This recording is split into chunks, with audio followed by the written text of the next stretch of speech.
Hey everybody, good morning. How's it going? Welcome to Stock Markets with Bruce. I'm your pal, Uncle Bruce. Got my Queen Mary 2 shirt on today. I hope you don't mind that. Queen Mary 2. Jen bought me this on board the Queen Mary 2.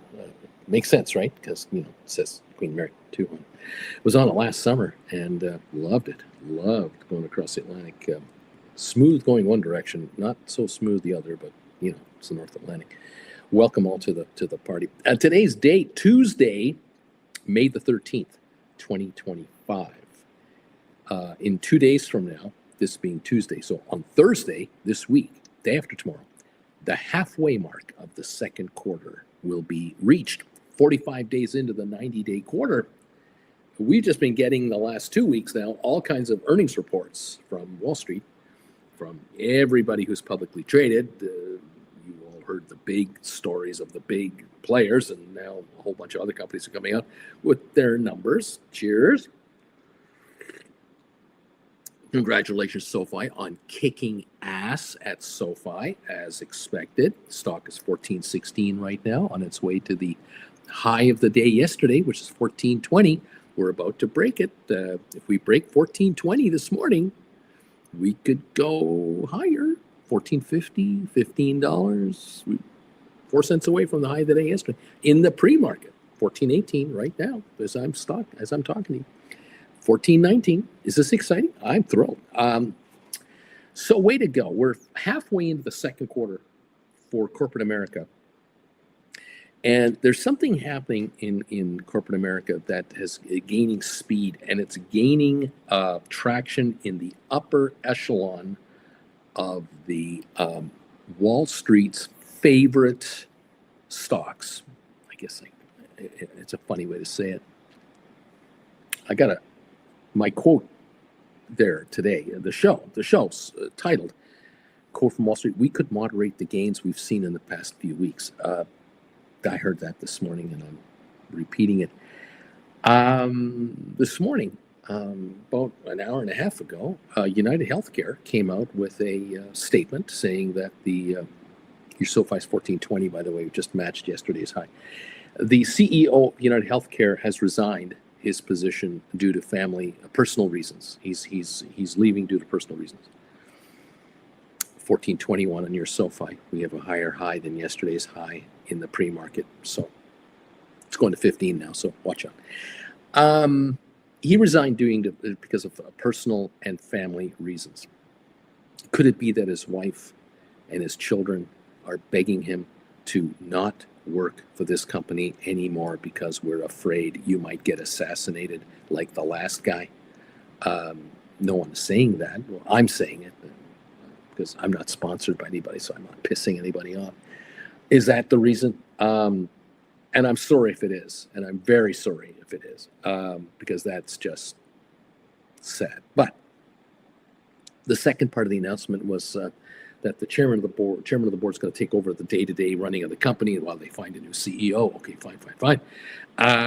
But the real announcement then was said, we're suspending all forward guidance, and that right there, boom, is the announcement you want to pay attention to. When United Healthcare Group cannot give you forward guidance, and these guys are so deep into the corporate America world, and they can't give you forward guidance, Houston, we got us a little problem here. This is serious stuff. Something just hit 88 miles an hour, okay? Because you're seeing some serious stuff. When United Healthcare Group can't give you forward guidance, that means to me there is no good news coming out of there. There is no earnings surprise in the second quarter coming from United Health Group. There are no upgrades to earnings coming up in the second, third, or fourth quarter.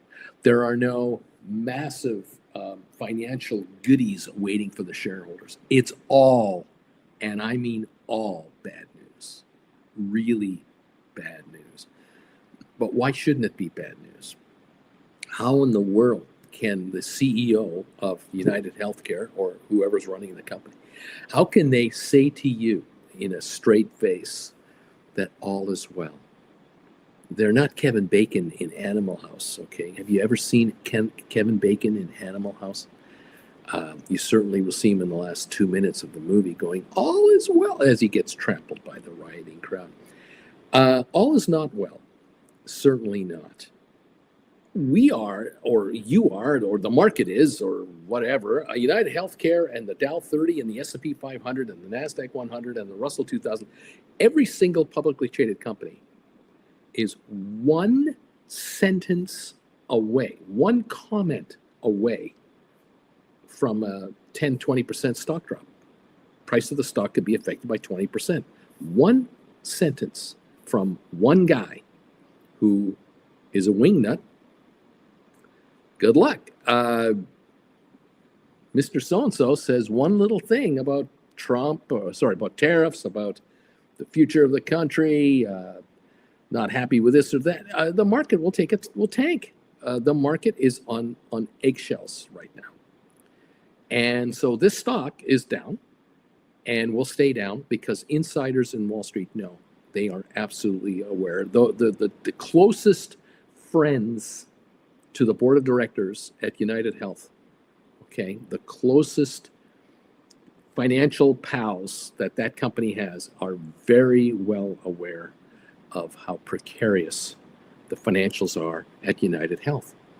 Now, the company's not in financial trouble and they're going to go broke. No. What they don't know is what their next week, month, and quarter look like from revenues coming in versus going out. You see, it's easy for healthcare companies to make money.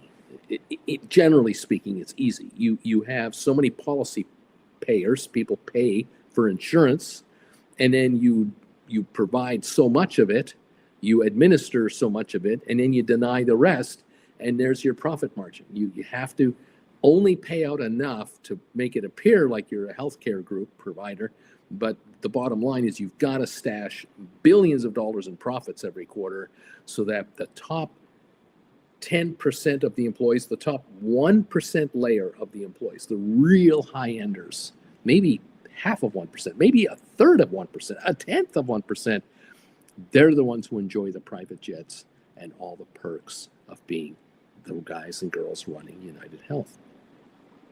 And to keep those perks going, this outfit has to deny a lot of coverage, because how many of you pay $1 million a month in premiums? None of you pay $1 million a month in premiums. Companies pay $1 million a month in premiums, but that represents thousands of employees. And so you have gazillions of employees, who pay in, and you have gazillions of employees at the company who deny a lot of these people coverage, or restrict, or make them pay up front, copay and all that stuff. I mean, America's healthcare in its finest form. And it works beautifully for the people at United Healthcare. But right now, they're looking at a problem. They know, too, that in the last 6 weeks, 8 weeks, 100 days, they've noticed something disturbing. And the thing they're noticing is several angles all at the same time. Things are happening all at the same time that are negative. One of which is the wingnut at the White House, who we don't know what the hell he's going to do. One day he says children should only have $2 instead of $30, and then he takes a $400 million jet as a gift. That's not a bribe. So there's that. There's the tariff thing. And then there's the other thing. And the other thing that has nothing to do with the White House has to do with business in America, the business of America, and the future of business in America and the world. And that has to do with AI. And AI has been mentioned now many times by many different people that it's a job killer, that AI is going to be a job killer. And the jobs targeted by AI are not call centers in Pakistan or in India or in Indonesia. We're not talking about shutting down those. Those aren't the jobs AI is after. The jobs that AI is after are the middle manager and up level. Grunts are safe. Grunts will be able to be grunts forever. Interns who don't get paid or only get minimum wage. Your jobs are safe. Your slave environment is intact. You'll be fine. It's those of you who got out of that and were able to graduate up from there throughout time because of your skills and your dedication, your loyalty. You are now middle management, upper management, and beyond. You're the target that AI is after. And you know you are because you're the ones bringing AI into your company. And you've been asking yourself, if I help this company bring this AI in, does that mean I will be out of a job? In other words, I'll be here until I leave this position, which could be sooner than I thought, with a buyout maybe. But you know what? There won't be another one like me behind me. There won't be another person with my title doing what I do anymore, because I'm going to eliminate myself, the department that I run. And I know that other department heads like myself are all looking at the same thing. We are looking around going, you know, we represent 5,000 employees. We 10 department heads, 500 each. And we already know that a third of our people, for each of us, are subject to termination, erased from existence. Look at the photograph from 1984. You notice how people are disappearing here? Yeah, we're disappearing, and we're not going to be brought back. So actually, the grunts behind us, those 1,000 grunts that we, have underneath our 500 people, they're going for half the jobs. We only need half as many as those guys as we thought, because AI is eliminating their future jobs. And at United Healthcare, to come back to healthcare, because this permeates everywhere. United Healthcare people are beginning to already notice that corporations are letting people go and are not replacing them. They're replacing fewer of the people they're letting go. And people who are let go stop paying to the healthcare system. They stop paying premiums to the company healthcare plan. They stop, of course, claiming health insurance coverage, of course. Fewer denials are needed, fair enough, which means United Healthcare is going to shrink. If their gross income shrinks because there are fewer people under the care of United Healthcare's insurance situation, they don't need as many people. They won't need as many medical people. They won't need as many deniers, accountants. And if AI is coming into United Healthcare, and why wouldn't it? Why wouldn't AI software come into United Healthcare's corporate system? Guess what? We're going to lay off people too, which is great for us because we'll be able to do as much business as we do now with fewer people, except for the fact that there isn't as much business to do because there are fewer people everywhere. And that means they have to get their own health care. Oh, here's another problem. This is one of those side effects that you don't think about. When you don't allow people to immigrate into your country, you restrict immigration. You only allow refugees of a certain color as preferred refugees versus allow immigration to flow, and you allow corporate America to say to the government, we would like B1 visas handed out to these particular people right here from these countries around the world. Why? They happen to be some of the most brilliant software engineers, architects, and skilled labor we could possibly find. And the government goes, hey, we're on a restriction right now. We're trying to get rid of illegals. And we're in no mood right now to put a new national policy in place. Once we get rid of those 2 million, 5 million, 14 million, whatever the invading hordes were, once we get rid of those rapists and criminals, well, then we'll look at something in the future. Well, this has been the same line now for 25 years or whatever the hell it's been. So that's not going anywhere. So corporate America can't bring in the people it wants. The people corporate America wants to bring in are the highest taxpayers in the middle class sector. We're talking about people earning $100,000 to $250,000 a year or more who pay a lot of state and federal tax. These are exactly the people that United Healthcare wants to have come in too, because they get the premium healthcare plan at this company, that company, and that's what makes the dinero. And if you're bringing in 30 and 35 and 40-year-olds and you're offloading 50 and 60-year-olds, you're putting to pasture the older Americans you have and replacing with 20 or younger people for United Healthcare. This is great because we have 35 and 40-year-old people who don't have cancer versus the 55 and 65s who do have cancer. Get rid of them. We don't want to cover them anymore. We want to be off the schneid. It's nothing personal. It's business. It's not anything against any of us who are older. I'm 69. I'm going to be hired by a corporation and put on their health plan? No. So, there you go. So United Healthcare has figured out a number of things very quickly, and the CEO walked already to do many reasons, and they're all legit, and I wish him well. The new CEO coming in is inheriting a basket case, and going forward, they can't give you guidance. And that's bad news for investors, which now brings it down to those of you who watch me to try to figure out how to make money in this market. And you've become option writers because you realized I can't make money chasing hot dreams of success for a new invention by this company that's going to be bought by somebody else. That's over. I've just figured out a lot of you out there, well, not you maybe, but a lot of people out there in the world of investment finance who are following gurus have figured out in the last month or two that a lot of companies in the United States that were going to become all-star, phenomenal inventors and creators of some of the greatest products ever known to mankind have figured out, you know what, the products that these people are going to produce are being produced in China. The raw materials for the product they want to create that they're going to make in Buffalo or in St. Louis, the raw materials come from outside the United States and are subject to unpredictable tariffs. These so-called companies of tomorrow are dead today. They are dead ducks right now. And so a lot of people out there are going, my investments are not going to work out. But for those of you here, you've gone, I don't own stock.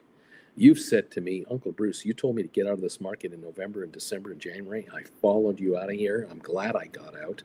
Certainly before Inauguration Day, I got the hell out of here. I'm sitting on a wad of cash. I've written cash secured puts on favorites. I'm now doing credit spread trading. This is freaking great. What should I be doing now? And I'm telling you that corporate America is about to tell you en masse, not one company here or one company there, but en masse. There's going to be all kinds of companies not able to give you certainty. They're not going to be able to give you any kind of guesstimate as to how well they're going to do in this quarter or next quarter or the quarter after that. This is a problem. This is a real a nightmare because if corporate America cannot give you forward guidance, what are you supposed to believe? What do you do as a shareholder? This makes no sense. No, it doesn't make sense, and it's not a good thing. And so the markets are going to, what's the word I'm going to look for? They're going to moderate the gains that we've seen in the past few weeks. There it is. That's the story. That's what it is. Wall Street is already warning people that little recovery we've had so far, that's about it. We've had it now. This is about what we're going to get out of this recovery. Because you're not going to get now corporate America come out and go, we predict in the next 6 months to a year the highest amount of money we've ever made in our lifetime as a corporation. None, no one, anywhere is going to bring out any of that kind of talk. It is unable to be delivered. We've got corporate America that will quite rightly say, we don't want to make a comment right now on how things are going. We would rather just kind of be really quiet about it and not say anything. I think we're better off keeping our yap shut and not talking about how much we might make. Well, that can't be good for the stock market. That can't be good for indexes. Right now, I saw a headline this morning that said, I think it was the NASDAQ has re-entered the bull market territory. That's not necessarily good. We could well be maybe re-entering bull market territory to re-enter correction territory in the next couple of days. Because if we've just barely got out of correction territory, we're very close to going back into correction territory. And if we could be back in correction territory in 1 day of trading, which of course, this can happen, we could then be in a position where we go into a bear market, 3 or 4 days of bad day markets. And so it could be, worse. Yeah, I'm not that optimistic. So being in cash is the place to be. Being an option writer is the way you want to be in this market. And you want to basically make money from options that are worthless and are going to die. That's all there is to it. By the way, I've asked a question today. Do you want to answer this question? 123 of you have already done this. Is anyone writing options because you are? In other words, do you know anyone that's an option writer because you're an option writer? Have you inspired anyone in your family, anyone at your office, anyone in your social life, people who are aware that you have become an addict of a YouTube channel, watching a balding guy talk about the markets and rant and rave, and you are writing options? Do you know anyone that's also writing options because you are? 77% of you saying, I don't know anyone that writes options, Bruce. I'm the only one I know. None of my friends, none of my relatives, nobody. 23% say, yeah, I do. 1 in 4. I do have someone in the family. I do know someone at work, or I have a friend of mine. And maybe it's because you were referred to me by a friend, and that's how you found me. So quite naturally, you're going to say yes, and so will your friend. But many of you out there who have found me, I don't know how you found me, but you found me on this YouTube channel. You do not know anyone else that does this. By the way, 75 thumbs ups have come in. Thank you already for that. Keep them coming in, kids. We appreciate it very, very much. We had 200 thumbs up yesterday, I think. That was amazing, too. So, yeah, I'm kind of wondering here what's going on. The Dow's down 165. That's all United Healthcare. That's what that is. When a Dow component company cannot give you forward guidance, that means alarm bells going off here in this guy's head. That's how I interpret it. Alarm bells of concern, not of happiness and good times and kumbaya by the campfire. Bad news. This will spread everywhere. And Humana and all the other guys who are in the healthcare trade, they'll have their issues. There are already corporations out there, not just American, global, who have already come out to say, we can't predict the future right now. We are suspending all our guidance right now. We have decided not to give you any forward guidance now that we've released our financials. That's an admission of bad news. It's not an admission of, we should be all right. No.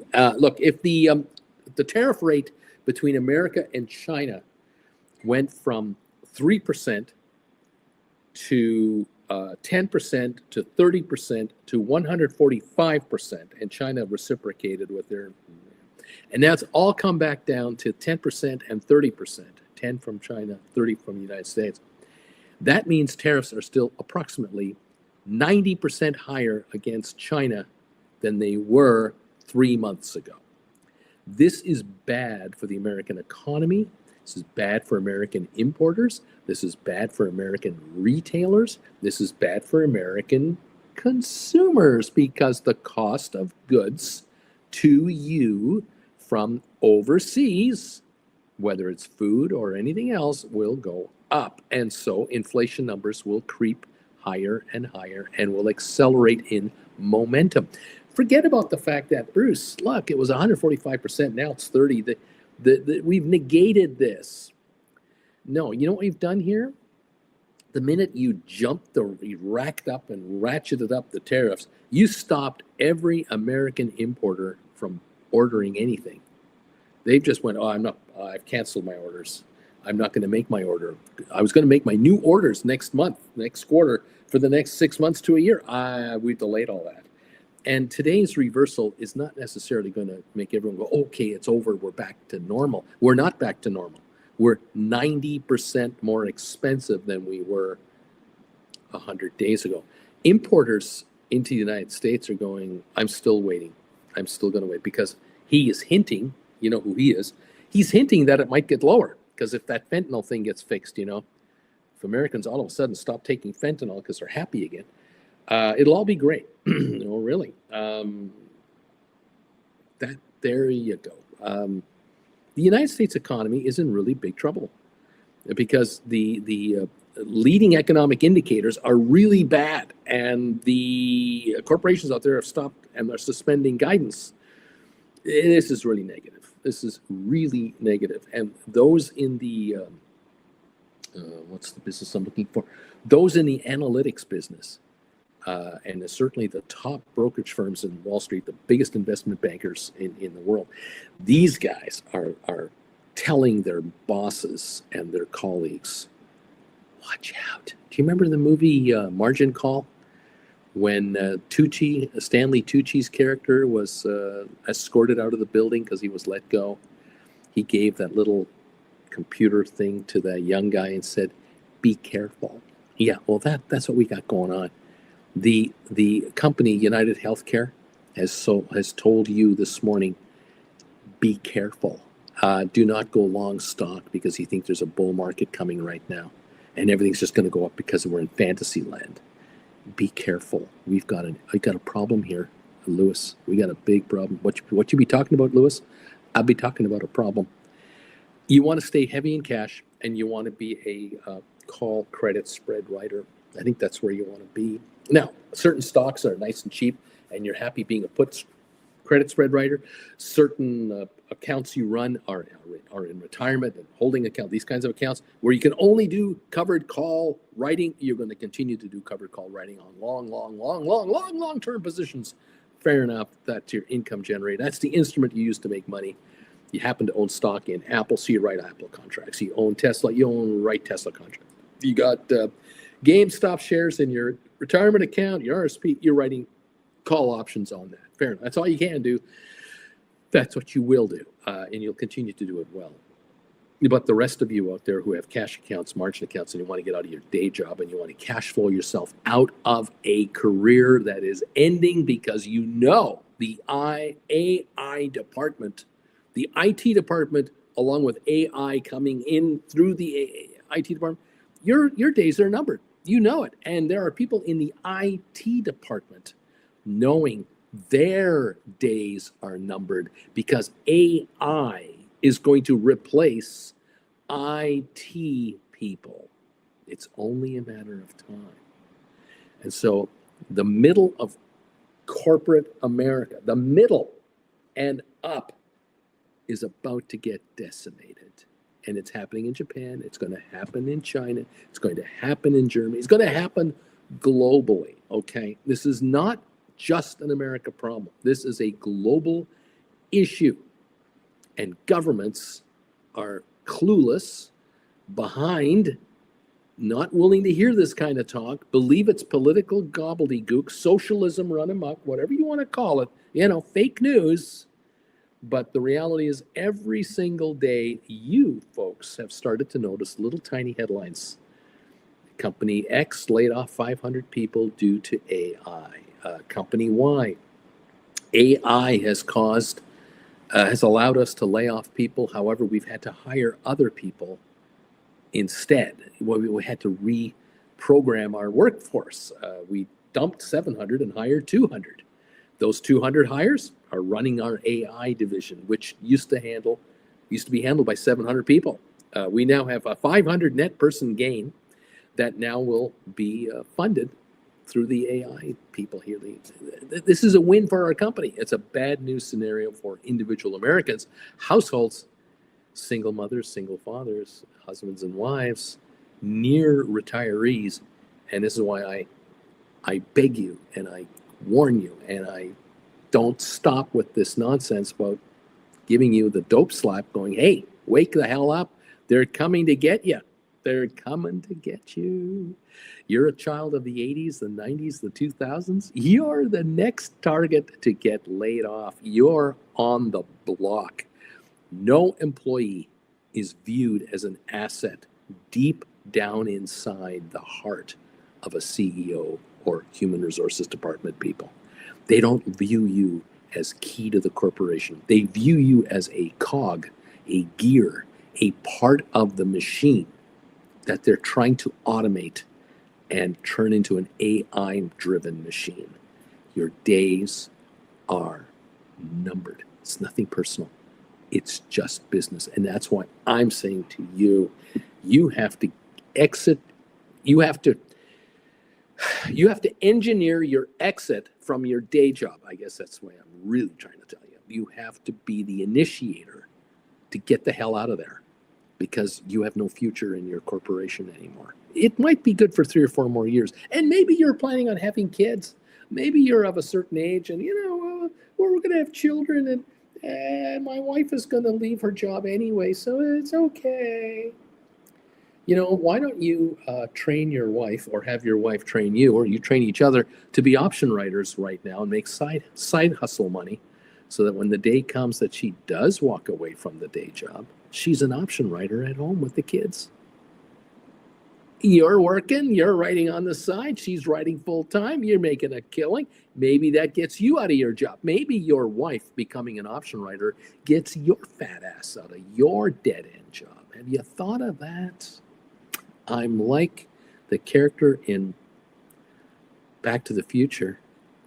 Hello, is anybody home? Wake up. It's time to take control of your life and stop depending on the company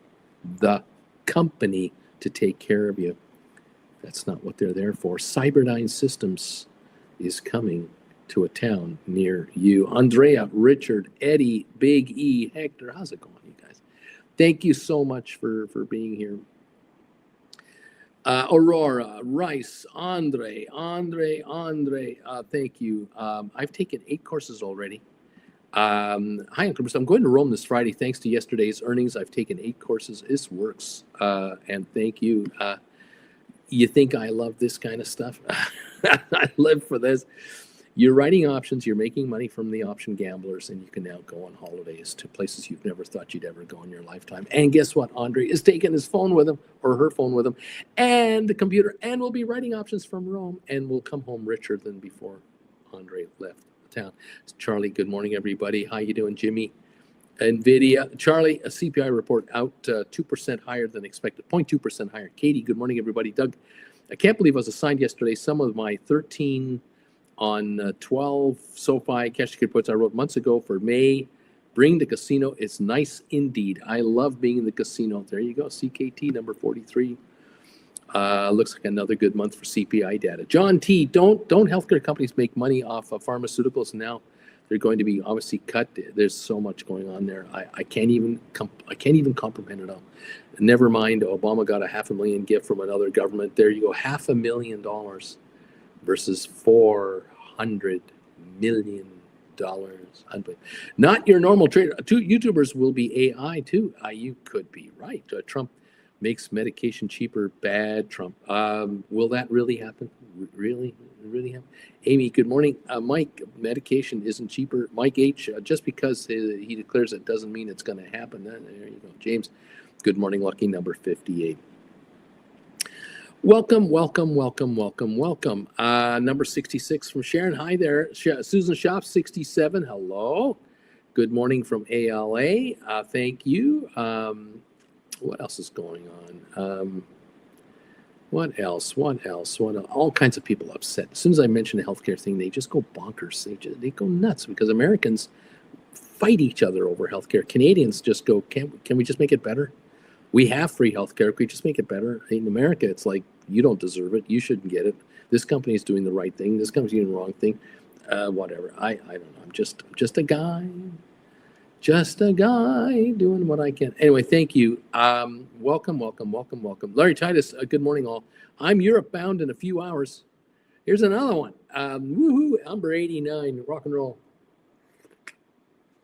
folks who can travel because they're option writers and other reasons. So well done, Larry. You deserve everything good.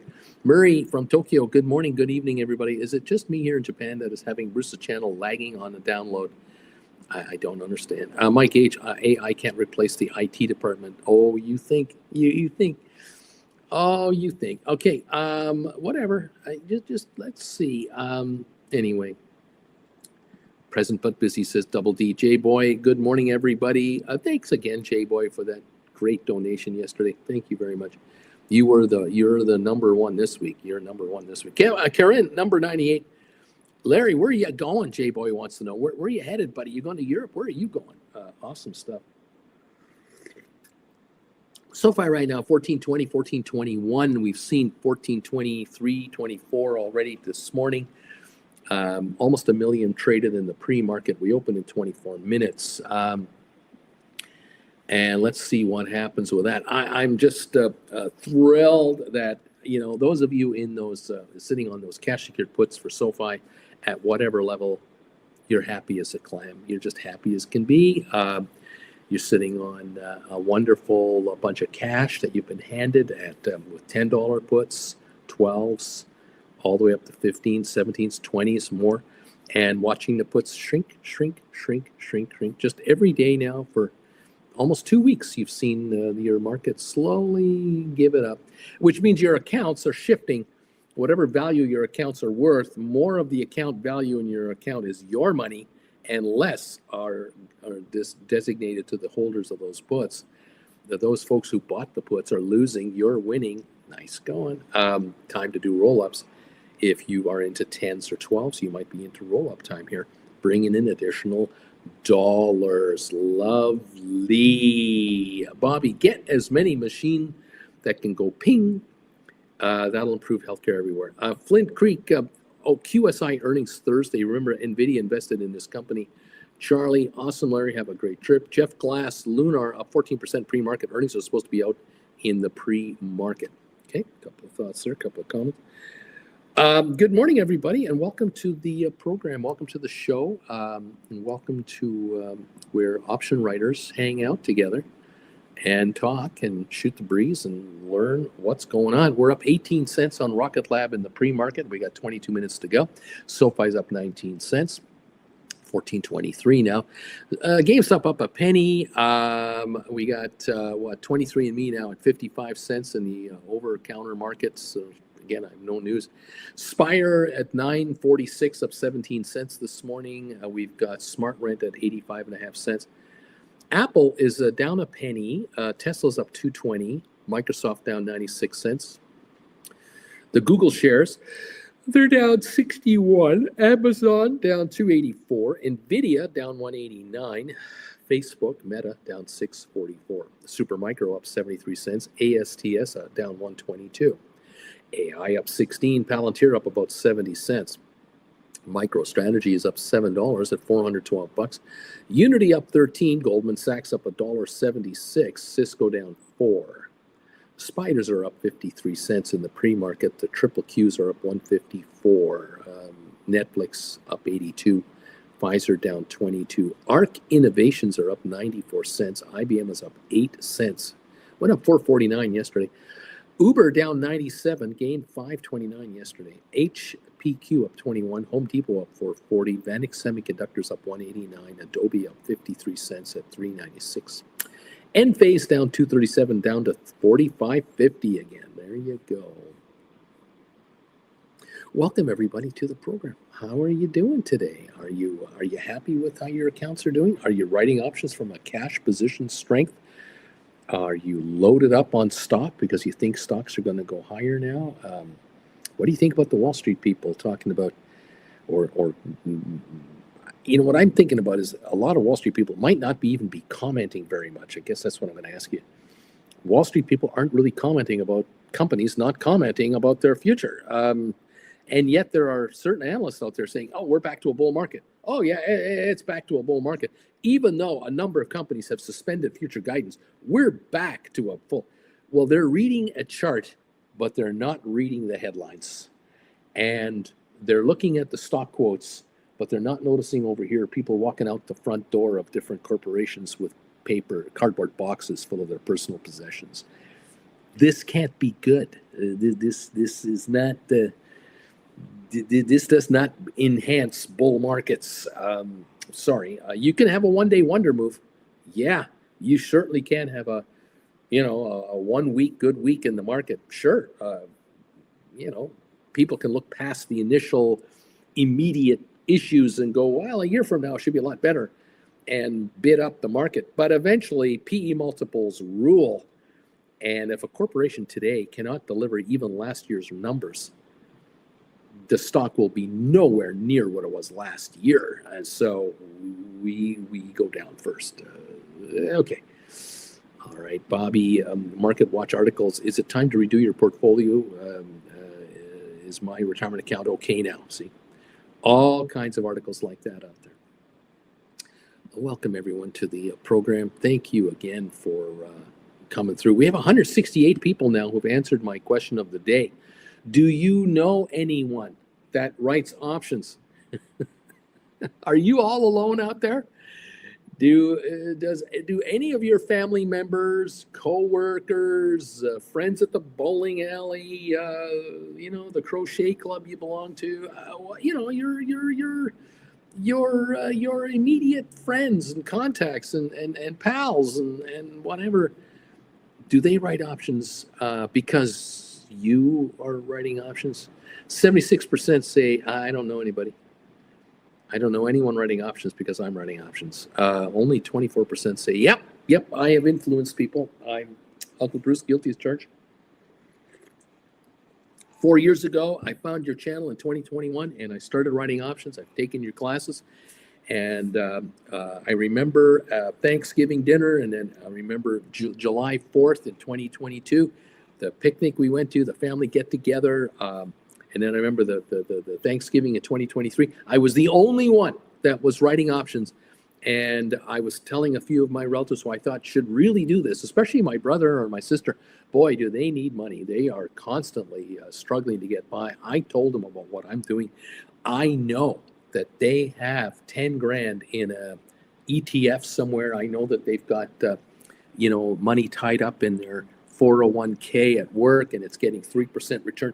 I told them in 2021, 2022, 2023, you won't believe it, but in the last year, they've started to take your classes. They're watching you, and we're texting back and forth, and they're saying, what options are you writing and why? And I'm telling them what I'm doing and how, and what lesson numbers I've watched to learn this. And now, gosh darn it, my sister's doing it. My brother-in-law is doing it. My father, I convinced my dad. He's got 300 grand in an account being managed by blah blah blah, and he took 25 grand out, put it into a margin account, set it up for options, and he's writing options with the 25 grand. And he's telling me he's bringing in like $3,000 a month on this $25,000, and that's better than his $300,000 over there. He can't believe it, and his wealth manager doesn't understand what my dad's doing. And my dad's kind of looking at me going, why don't these people know what I'm doing? I'm just a schmuck. I'm just a guy watching Uncle Bruce, who's just a guy in front of a computer. I don't get this. Why are we, what's so special about me? And of course, I bet you there are a lot of you out there who, you're in a group of 10 people, and shooting the breeze about this and that. The stock market comes up and someone points at you, goes, well, aren't you writing options on the stock market? Yeah, I'm still doing that. I started that 3 years ago.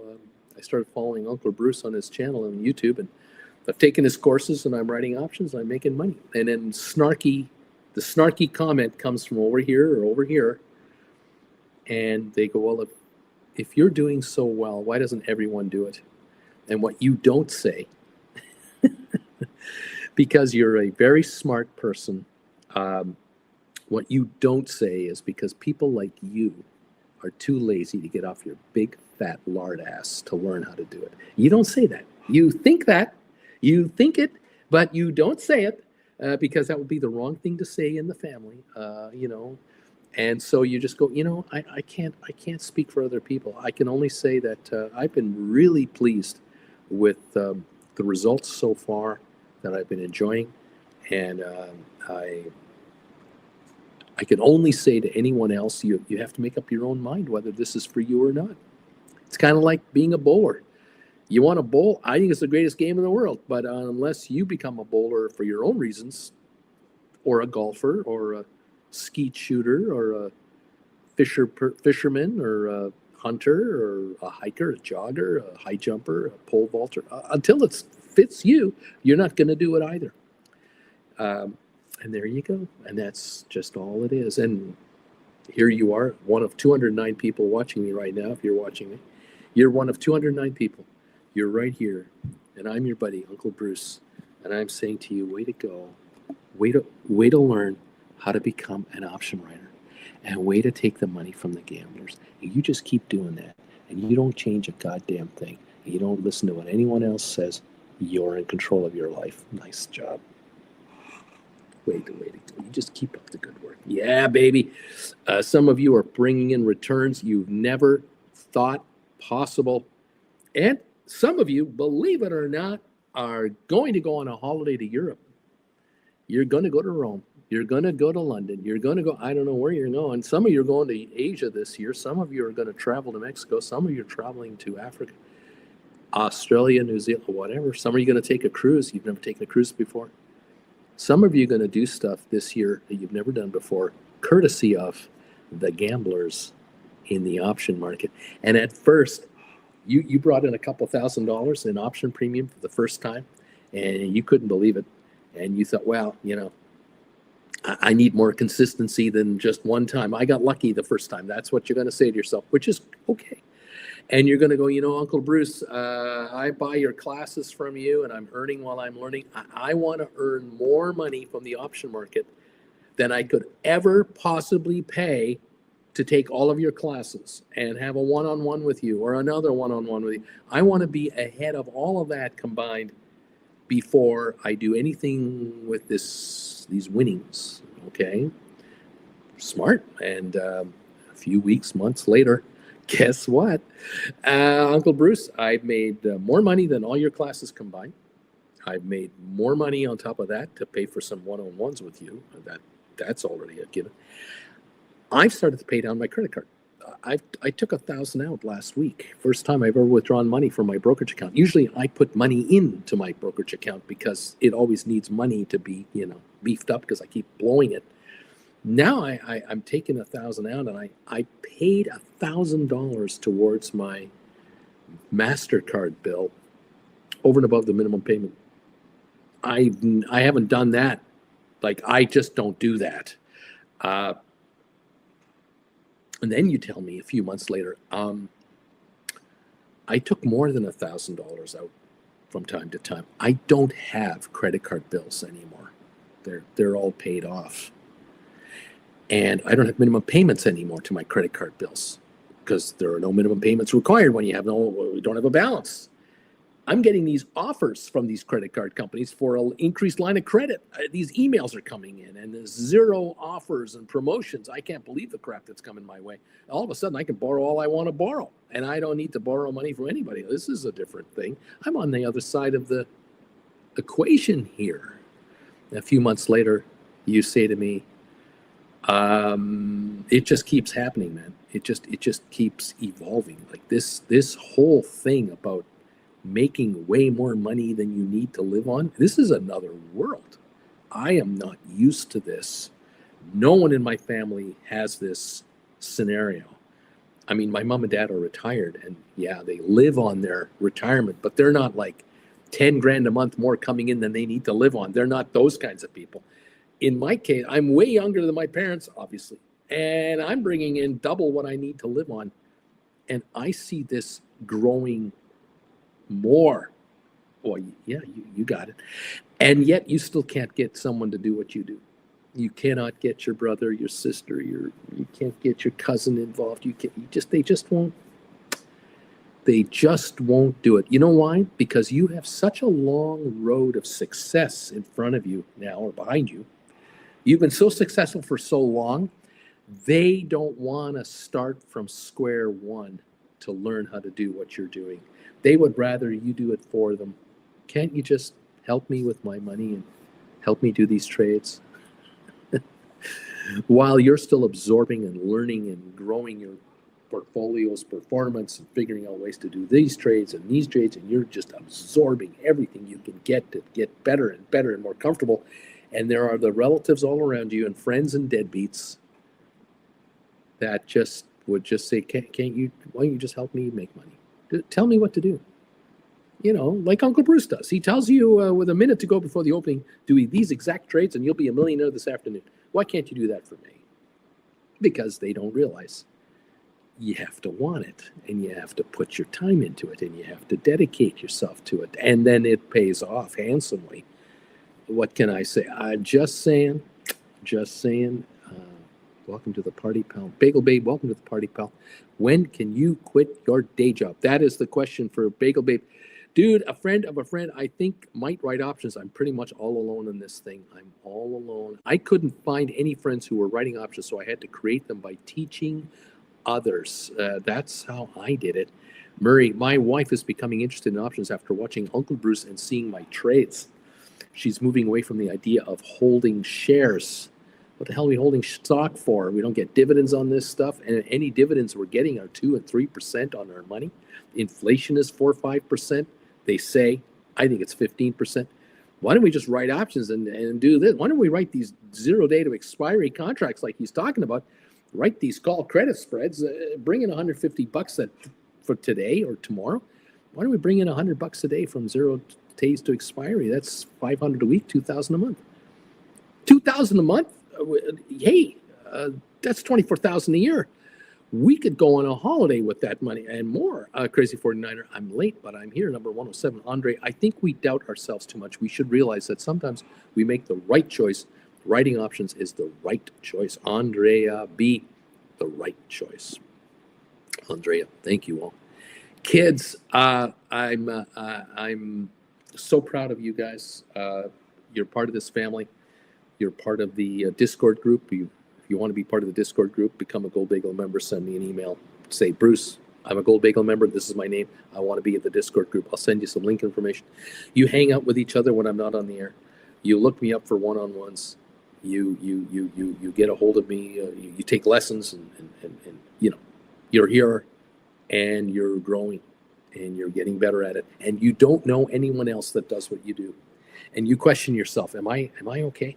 Am I doing this right? I don't know anyone else. If I had someone else that I knew, I could sort of, am I doing it right? Are you doing it right? I'm on my own. This is what it takes to be successful sometimes. It sometimes means stepping out from the crowd and being on your own. It's like when you see someone at work, the boss at work says, I need a volunteer to help me do this, and nobody wants to do it because they put out a memo, we're looking for volunteers, and you volunteer to help your boss do something from your time. And when it comes time for a favor from that boss, if that boss is worth anything, they look to you and go, what do you want? How can I help you? Because you helped me. Payback time. Yeah, well, you stepped up. Well, here you are. You've stepped up to the world of option writing. You've stepped up and you've taken control of your money. My God, how many people out there don't take control of their own money? It's ridiculous. It's scary as hell. Mandu number 5, good morning. You've taken control of your money. Welcome. Splair, good morning. How you doing there, buddy? Good to see you, pal. Way to go. His video's got 20,000 views about his rodents. Hey, man, or something. I don't know what's going on. Dumpster diving gets 20,000 views, and rodents on the road gets 50 views. Oh, I see. Spray, you just keep working at it. One day your rodent videos will go viral. It's hard work being a YouTuber. Ask me about it. Welcome all to the program. Thank you for joining me. 211 of you are here this morning. If you find the time to give me a thumbs up, if you could do that, please help us out. Get a thumbs up our way. Would very much appreciate that from everyone if that's at all possible. Thank you also 201 of you who are giving us an answer today on the question of the day. Thank you for that.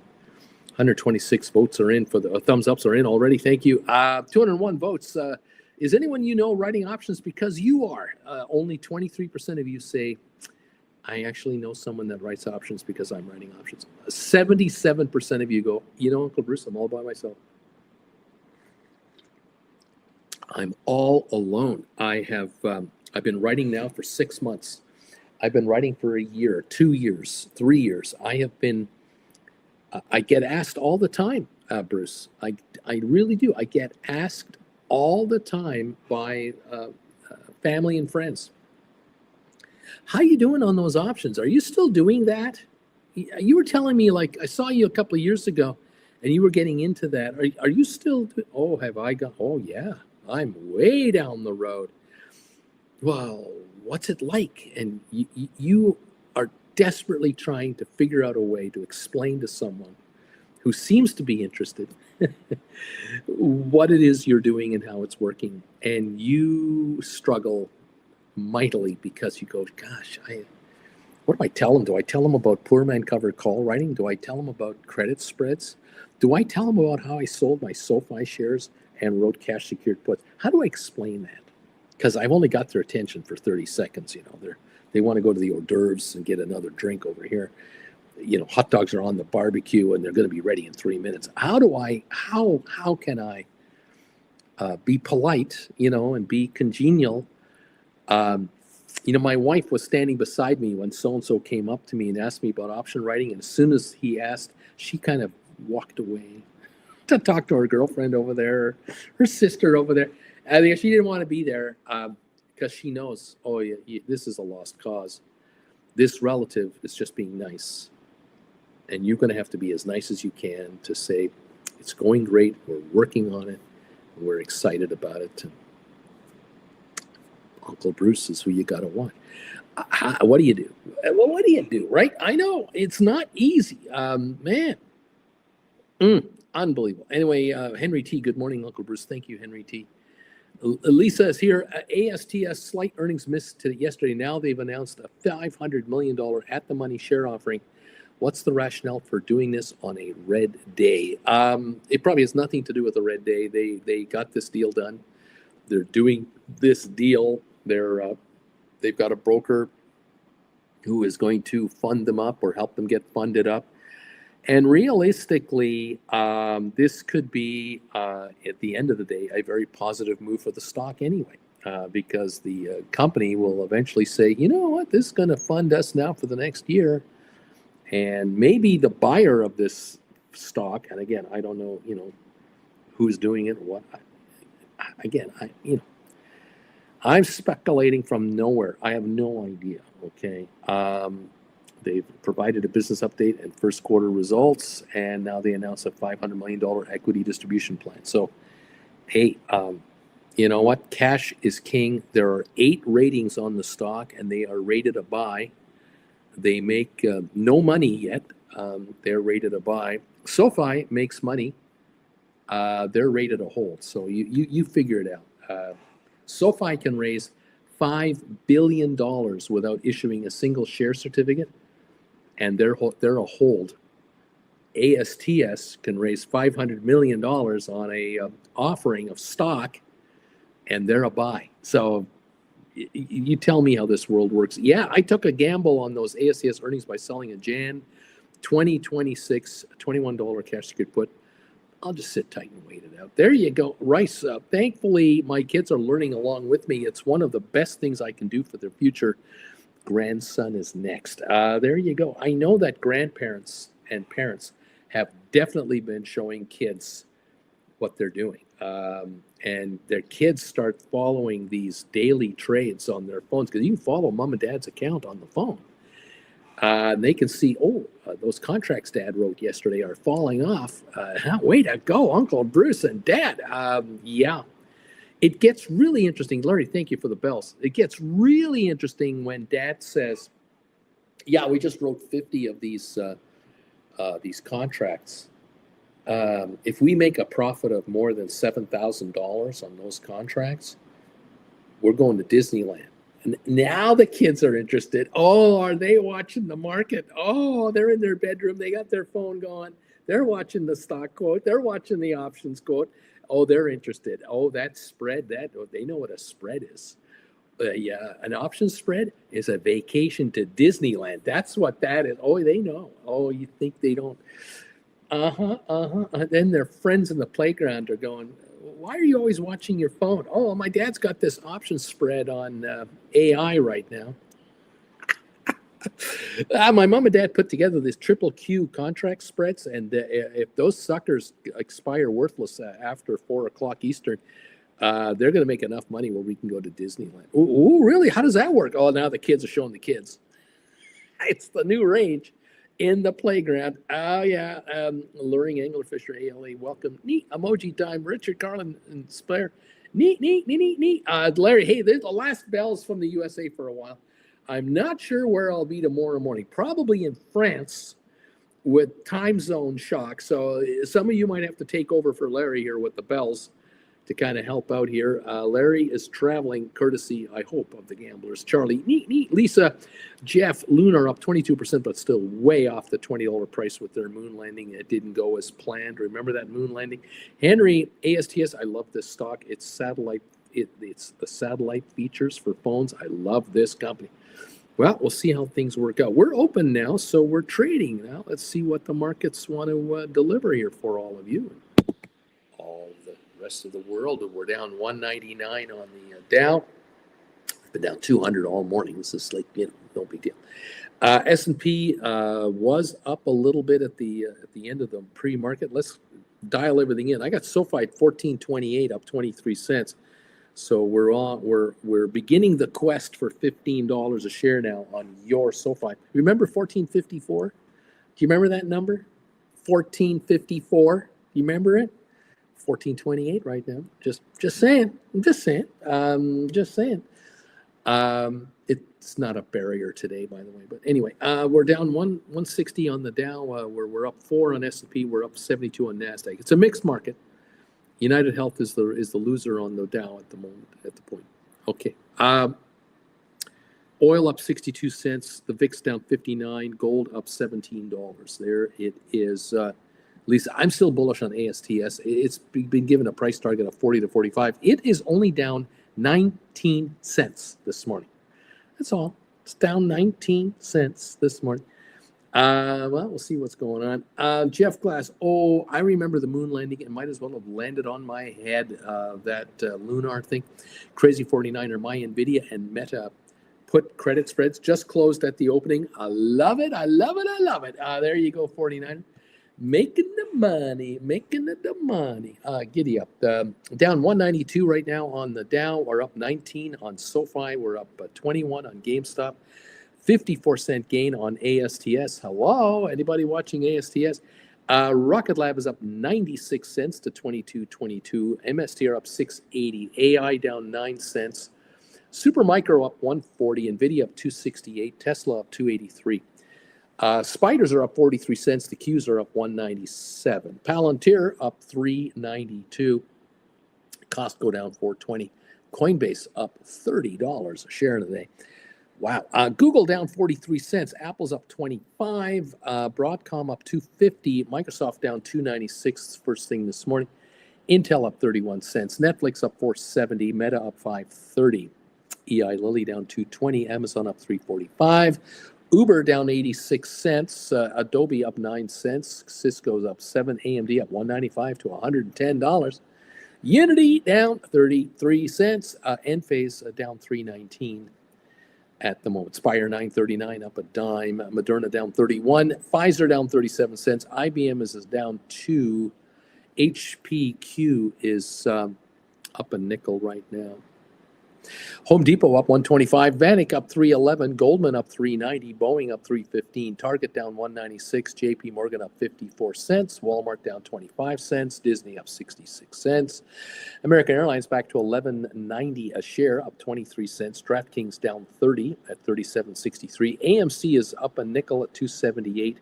Royal Caribbean up 17 cents, $242 a share. Welcome all to the program today. The Dow down 220, 180 to 220, somewhere in that range. S&P up 7 and NASDAQ up 95 right at the moment. Welcome, everybody. You do not need to own stock to get rich in this market. Okay, everybody. Thank you, everyone. A dude says that this Coinbase just had their quarterlies. They did very well. All this Bitcoin they sell and hold. So that's why it's up $30 today. ASTS up 85 and MSTR is up 674. With GameStop holding a 31-cent gain at 28.36. GameStop in the upper 20s now. SoFi 14.15, already touched 14.34 first thing this morning. Way to go, SoFi. Good morning, everybody. How's your coffee? Is your coffee keeping you awake? We're hanging in here in Rancho Mirage, California. Tom says that Coinbase is being added into the S&P 500 as well. So there's good news for Coinbase there. Coinbase at $239.98. Market cap $61 billion. And so to be added to the S&P 500, I'm surprised they're not already in it. Their PE multiple 45 times earnings, according to the latest numbers I've seen on Coinbase. There you are. All righty. Giddy up, giddy up, giddy up. Palantir, market cap $290 billion. Tesla's market cap these days is $1 trillion. NVIDIA market cap these days, $3 trillion. Yeah, giddy up. A super microcomputer at $35 a share. Market cap $21 billion on a super micro. AI at $24 a share is a market cap of $3.2 billion. 3.2. Rocket Lab at $22.10 a share, up 84 cents. Market cap is $10.2 billion. ASTS market cap $9.2 billion today. GameStop is a $12.6 billion market cap.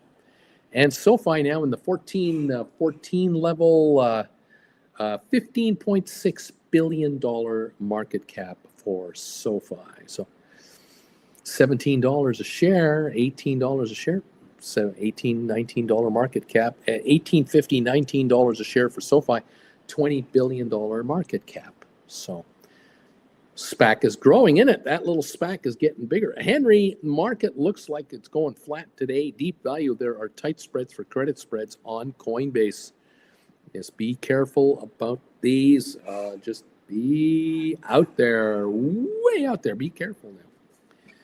Giddy up, everybody. Welcome to the party pelt. We're down 148 on the Dow, but we're up 12.7 on S&P. That's 1/5%. The Dow is down 1/3 of a percent. And NASDAQ is up 108 points, 0.58%, almost 0.6% gain on NASDAQ. The VIX is down 65 cents. That's positive. 1774 in the VIX. Sure beats 60, doesn't it? Doesn't it? Yeah. Gold at $32.50, up $22. Oil $62.59, down is up 64 cents right now. How you doing, everybody? Welcome all. Crazy 49er, you know, I rolled my SoFi cash secured puts. January 15s, I rolled them to 17s. And I took my $12 cash secured puts and rolled them up to 15 for another $150 each, 10 contracts each strike. So $1,500 per position there. Extra capital. Nice job. Deep value, 20-25% out of the money, still has good liquidity. Amazing stuff on the Coinbase, right? Stephen Butler, I'm number 139 on your thumbs up meter. You're quickly approaching 150. We're going for 200 thumbs ups. If you're watching on the rerun tonight, hit the thumbs up button for us. Thank you very much. Let's get through 200 today. Thank you all. Down 140 on the Dow. It's getting a little better. A little. We're up 13 on S&P, up 108, 109 on NASDAQ. Okay. The big, beautiful tax bill is being worked on through committee now in the Senate and Congress. They're trying to pass this big, fat, beautiful tax bill. The glitch there, unfortunately, is it requires spending cuts of over $2 billion and assumptions that tariff revenue will be $3 billion or more to make up the differential. And there's another glitch. There are going to be votes required from Congress people in the House of Representatives, Republican House people. Certain Republican House people are going to have to vote in favor of this, which includes the passing of an increased spending bill, an increased deficit allowable, and also the admittance to admit that this bill will increase the deficit. And there are Congress people who have never voted ever for that kind of bill. They've always been against it. And they're Republicans. And with a 7-vote majority or whatever that number is, every one of them has to vote in favor of this. This is going to be a problem for those folks back home with their constituents. Yeah, you want to extend the tax bill, that's great. But in a failing economy, you want to extend the tax cuts. Makes no sense, of course. And of course is unjustified, obviously, is not helping the poorest of the poor, no kidding.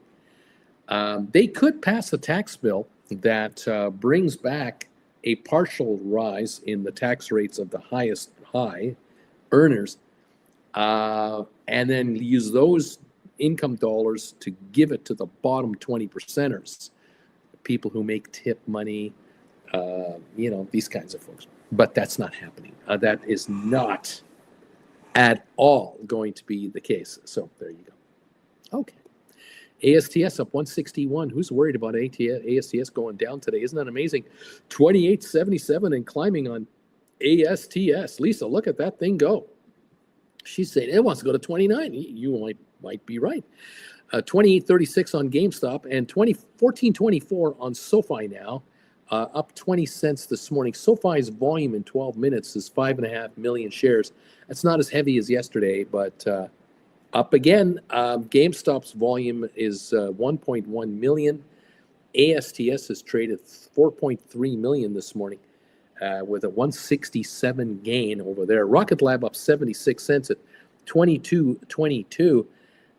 Volume 2.56 million on Rocket Lab. We're up 230 on MSTR. AI down a nickel right now. The Dow down 150 a share. Charlie, and nobody knows more about thumbs than me, says Charlie. Giddy up. Tom, ASTS is looking nice. Dude says these are the best thumbs, the greatest thumbs. Some might say there's never been thumbs like these. Okay.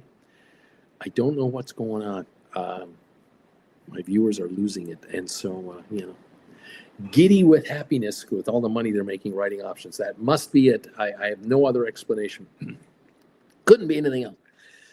Okay, student loan borrowers that are in default could see Social Security benefits cut to $750 as debt collection resumes. I wonder, are we talking about student loan borrowers that are senior citizens? Like, what does this mean? Does this mean that when they do get Social Security benefits in the future, they'll be restricted to only $750 until the student loans are paid off or something? Or what does this mean? I don't understand this weird headline. I don't see headlines like this anywhere else in the world. I don't see anything like this from any other country on the planet, only in America. So I don't know. I'm just a guy. I'm trying to figure it out. We're down 148 on the Dow. We're up 15 now on S&P. We're up 118 on NASDAQ. Those two indexes are climbing. The Dow is trying to recover, but it's got that noose. It's got that anchor around its neck called United Healthcare today. Okay, oil up 67 cents. The VIX down 64. SoFi holding around 14.22 a share. Welcome, everybody. A Savage of Wall Street says, first of all, good morning, my fellow simpletons and degenerates. I hope everyone is making some good coin here, especially today. Salutations from a very high-end hotel in San Francisco while working for an NDA client. Rock and roll, buddy. I figured you were out there making some extra bucks. Giddy up. Nice. Savage. Boom! I sold one Enphase $45 cash secured put that expires June for $380. Same call I bought back yesterday for $150 ish after selling it last week for over $4. Is this how it's done, Uncle? Is this how I do it, Uncle Bruce? I buy back a call for way less than I sold it for, and then I write a cash secured put for $380. I'm playing this game. Very interesting game being played here. I hope it all just, it just all works out. Enphase 45.87. He's writing a just barely in at the money contract for 380. For June expiry, that's next month. Giddy up, baby. All time premium, almost all time premium. Wow. A cash secured put. Yeah, it's a cash secured put for $380. Well, if the stock stays over 45, it's worthless. Exactly. The stock's $46. Hey, it's a worthless contract for $380. That's how you do it. That's exactly how you do it. Where did you learn to do this? Did you take lessons from some guy somewhere? Did someone teach you to do this? Have you ever had like a one-on-one with this guy to kind of compare notes on how you do what you do? You seem awful happy about what you're doing right now. That's unique. Very interesting. Giddy up, everybody. Welcome to the party, pals. It's nice to have you here. Apparently, United Healthcare and Merck are the losers today on the market for the Dow 30. Those are the causes. Those two stocks are causing the Dow to be down at this point in time. Okay. Thank you, one and all, for joining us here from wherever you are today. Thank you so very, very, very much. 226 votes have come in today now on the question of the day. Is anyone writing options because of you? That's the question of the day. Do you know anyone that's writing options because you are? Have you inspired anyone in your world, in your sphere, to become an option writer? Interestingly, 76% of you said, nope, I have not. Uncle Bruce, as well as I'm doing and as much as I'm doing, and some of you are saying probably, you're saying somehow something like, I quit my day job 6 months ago, or I got let go in the last year from my employer, and I haven't bothered looking for a new job. Because when I got let go, I was almost making as much money in the option market as I was working. And now it's 6 months, a year later, and I'm a full-time option writer. I'm making way more money than I did at work because I'm watching the option market all day long. I don't have to be distracted by those Zoom meetings and those personal meetings and those business trips or whatever I used to have to do for those people. This is why I'm doing what I'm doing. But despite that, Bruce, despite the fact that I don't have a day job anymore, despite the fact that I make more money doing what I do now than what I ever made at work, my brother, my sister, my mother, my father, my grandfather, my cousins, my uncles, my aunts, my coworkers, my friends at the club or in this area, my guitar playing buddies, whatever, my entire world of people, they're all happy for me. They're all, hey, it's great, man. This is super. Listen, I got to go. I got to go back to work. You only talk to them when they can talk to you because their hours are tied up for other people's purposes. But they do claim to be happy for you. But and I know, and mostly everyone else here knows that those of you who quit your day jobs and you're making a bunch of bucks writing options, they don't know how well you're doing. They don't believe it. They don't believe you. They're kind of going, well, have you seen him lately? Does he look okay to you? Do you feel that when you're with relatives, they give you the stink look, the stink eye look? How is he looking? Is he thin? Is he bloated? Is she really happy? Those shoes, didn't she wear those last year? Is there any sign of economic happiness there? By the way, and I know this has happened. There are people in your family going, has anyone talked to so-and-so lately? And someone else says, yeah, I talked to him or her like a month ago. I last talked to them. Well, what's up with them? Well, I don't know. They've been out of the country for 3 weeks. What are they doing? Well, they don't work anymore. What do you mean?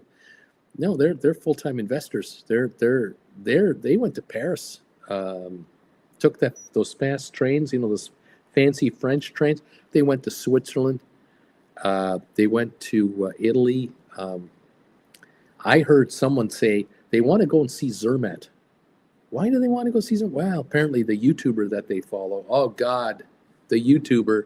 Yeah, they want to go see what Zermatt's like because he's been there 3 years in a row.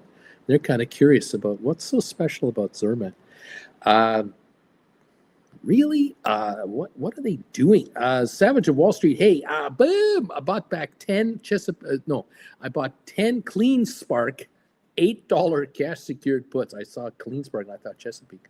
I bought 10 Clean Spark, $8 cash secured puts. I sold them 2 weeks ago for $1.20, and I just paid 30 cents to buy them back. That's a $900 gain. 90 cents times $90 times 10 contracts. To take bacon off the table, $900 for my troubles. Thank you. May I have another? There it is. Here I am calculating it in my head. The next sentence, he tells me how much he made. There you go, kids. Do you know anyone like this in your family? Charlie sold Q's puts, 8, 503, 505. Charlie says, doing a put credit spread. They paid me 19 cents. This trade puts me over 100% gain in 12 trading days if it closes profitable at the end of the day. Not too bad. That means that you've taken $1,000 and turned it into $2,000, which is why you're writing 8 contracts instead of 5 contracts. Soon you're going to be writing 10 contracts. Yeah, I get it. I like this game. Well done there, Charlie. Do you know anyone in your family that does this? Susan, no. A lot of parents took out federal parent plus loans, and if they can't make those payments, government is taking 15% of their Social Security. That's what this means, Bruce.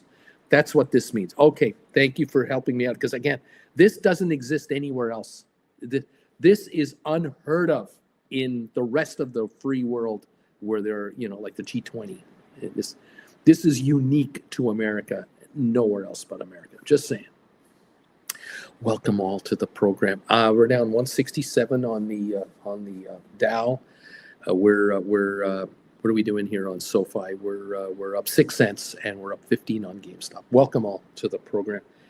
I hope you're having a fabulous day today. Thank you for joining me. And what do you think of my T-shirt? I got this Queen Mary 2 logo on here. See the hull of the ship there? See, transatlantic crossing. That. I'm not sure if this is a commemorative shirt because on the back you can't see it, can you? Well, yeah, you can barely see. There's all kinds of stuff on the back. Jen bought this shirt for me when I think we were crossing from New York to Southampton because we were on the 400th crossing of the Atlantic of the Queen Mary 2, and it was a commemorative thing. Anyway, happy. It's a great shirt. Why am I wearing this shirt today? The honest reason, I forgot to put on the regular Stock Market's Bruce shirt. That's why. Didn't even think about it till I went on the air and went, he looks different. Savage in Clean Spark. Very nice, says dude. Did you receive a cruise ship sponsorship? Nope. I hear you bought it, though. Yeah, I bought it. Yeah, we bought it. We paid cash for this thing. No cruise ship line has ever sponsored this guy, ever. No. But it's kind of neat to have something from remembering that cruise. 3 of those cruises. We were on that ship for 3 separate cruises. Thank you, everybody, for being here. We're down 180 on the Dow. We're up 19.6 now. We're up 20 points now on S&P 500. That's 1/3%. NASDAQ is up 160.85. So the market is actually improving on 2 of the markets, but not on the Dow. VIX is again positive, down 0.71 at 1768. Gold is up $14 an ounce at $32.42. Oil is up 76 cents a barrel right now. There you go, everybody. Welcome to the program. Great to have you here. How many of you are making money writing options? How you doing on your credit spreads? How are those coming in? Are you enjoying the 0 day to expiry game? Are you finding that interesting? I know some of you are telling us about how you're being bought in towards the end of the day by, I think it's Robinhood specifically is definitely doing it. Are there other firms doing that to any of you out there? Have you found any, what's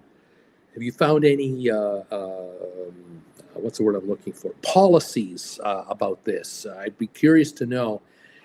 Does your brokerage firm say to you, if you're going to trade 0-day to expiry credit spreads, we are going to close your position out with so much time left, no matter how you're doing, because of our in-house policy? I'm dying to know. If anyone wants to share the news, I'd love to hear this. Please do tell me what you've got going on there. Charlie says, Quest Trade did it to me. Again, is there a, I don't know what's the word I'm looking for. Is there a rule that they say if your contracts are within a certain range, you're going to be shut down? Or it's just a matter of policy with 30 minutes to go or less, or 40 minutes to go, or an hour? I don't know. I'm asking. What's it like at Tasty Trade? Does anyone use Tasty Trade? Or what's it like at Webull? What's it like at Fidelity? What's it like at any of the firms that you are dealing with? Or if any of you do this kind of trading, please share with your friend over here so I can pass it on to the rest of the world. I think being able to bring in 100, 200, 300, 400 bucks a day on daily expiring contracts that are out of the money with no hope of value is a great idea. And if you can bring in $100 a day on expiring contracts that you write late in the morning and buy towards the afternoon, and you shut them down and you walk out with $100 bill, that with 20 trading days a month is $2,000 a month. You do not need $100,000 to do this trade. You can do this kind of trade with $500, $1,000, $1,500. Can you bring in $200 a day using $2,000 or $3,000? Can you bring in $300 a day on average using $4,000 or $5,000? Can you bring in $400 a day using $6,000 to $8,000? Can you bring in $500 in a day using $10,000, $11,000, $12,000, $15,000? Let me know if this is doable. Are any of you having success? Because if you can bring in $500 a day, I have news for you. And for those of you who don't know, $500 a day of revenue from expiring contracts at 20 trading days a month minimum, it's $10,000 a month. It's $120,000 a year using $12,000. What? 10 times your capital. Hello? Is anyone listening to this guy? Anybody here? Anyway, John T, here's the chat response from Robinhood below. Our risk assessments process generally occur within the last 30 minutes before markets close on expiration days. Please note that the risk assessment may occur earlier during periods of high volatility or during other extenuating market conditions. Oh my God, talk about an open-ended thing. Andrea, looking to roll next week my 652.5 to 655 call credit spreads on Meta that expire this Friday for a credit. There we go. Meta right now is trading at 651, and these are 652.5 to 655s. They're out of the money by a bit. They die this Friday, and Andrea is looking to roll them. And I suspect, and I fully expect Andrea to let us know that when she does the rollover, higher strikes further out in time, she will get more money paid to her because these are shrinking out, and she will get a larger credit. I'm certain she's going to do it. I'm certain she'll win that trade. Savage of Wall Street, NVIDIA stink ass triggers sold one $150 covered call expiring Jan 26, 12:05. I got $1,205 to write one covered call, $150 strike price, which means he is offering his stock for sacrifice. You can have it for $162.05. Come and take me out. Wow. Wow. NVIDIA is trading at 127.71. Way to go, Savage of Wall Street. What a nice guy you are. The charity coming out of that, man, is incredible. Mr. Jonathan Ray. Good morning, Uncle Bruce and Bagel Gang. Robinhood did it to me as well. Any brokerage that the gang recommends to do 0 days to expiry, I'm interested in learning. Are any other firms doing this as well, or can I avoid this? Dude, I've never held too close. I've never held to the close at Tasty Trade, but the closing fee is cheaper there. They also are very 0 day to expiry friendly, since that's where I first heard about it. I'm assuming they have a similar thing. Charlie, a contract would neat. I don't know what's going on. Lorraine, I'm number 152. Good morning, everybody. Are you using Webull? Are any of you using any of the other firms out there for 0 day to expiry contracts? Are they telling you in their fine print that they might shut you down as the contract's near expiry? I need to know. I'm curious, because if you write a contract in the morning and you bring in a 24-cent credit on a call credit spread, for example, or a put credit spread, and with an hour to go, you're up about 10, 12 cents. Are you able to, and the contracts are out of the money, are you able to write it out to zero, or do they want you to shut that down at a nickel, or are they going to just close you out at 8 cents or 12 cents? I don't know. I need to know. What do you hear? Because I don't have accounts with these guys. Charlie C2, my account is in the green, baby. There you go, Charlie. Well done, sir. You keep this going. Let me know if you can, if you'd like to, please. If you want to send me a private email and discuss this, fire enough, okay? But I would love to know so that I can tell the rest of you out there just what the deal is. What is the dealio, okay? Rice checks. Fidelity reserves the right to close over 0 day to expiry trades as well. I got notifications as such. Okay. I do recommend highly that if you do write a 0 day to expiry position, a credit spread, and you're up nicely with an hour to go, 45 minutes to go, take your money, put in a stink bid, buy them back, move on. That is a good habit to get into. Sit on cash overnight. Bagel Babe, in my experience, TOS wants you to do your own management, but they will close out at the end of the day. I haven't been trading spreads long enough on Webull yet, but I'll get back to you on this. A crazy 49er, Schwab hasn't closed me out early yet. They haven't done it to me yet. Okay, interesting. Do let me know, kids. This I think is important, valuable information for the entire gang out there, whether you're watching live or not. 0 day to expiry rules and policies. That's really what we're after here. What does your broker do, not do, say they might do with regards to end of day, a 0 day to expiry, end of day trades? Do they allow you to let your contracts expire worthless and you're under no obligation to do anything? Or do they want you, or will they make you close out by buying you in, whether you like it or not? I would love to know. All right. The Dow's down 144. It's been down all morning. The S&P is up 27 points. It's been up almost all morning. And NASDAQ is up 176. It's been up almost all morning. We're up almost a full point on the NASDAQ. We're up a half a point on S&P. The Dow is down a third of a point. Welcome all to the program. Savage of Wall Street on May the 5th. So 8 days ago, I sold 5 GameStop $25 cash secured puts that expire in June because I like the stock. They gave me $225 to write these 5 cash secured puts. I'm so kind that although these are now $1.16, I'm willing to have them expire worthless. I want the stock. Come on, give it to me. Stock's at $28.56, and he's written 5 cash secured puts at $25 each. Interesting. Charlie, it depends how close to the money you are near the end of the day. If it's close, they will close it. Not sure what percentage triggers, though. I should call Questrade and ask them what they say. I'd love to hear their thoughts. If you do find out, do let us know. Keep us aware of what is going on. Giddy up, everybody. Auntie Jen is up and about. Out and about.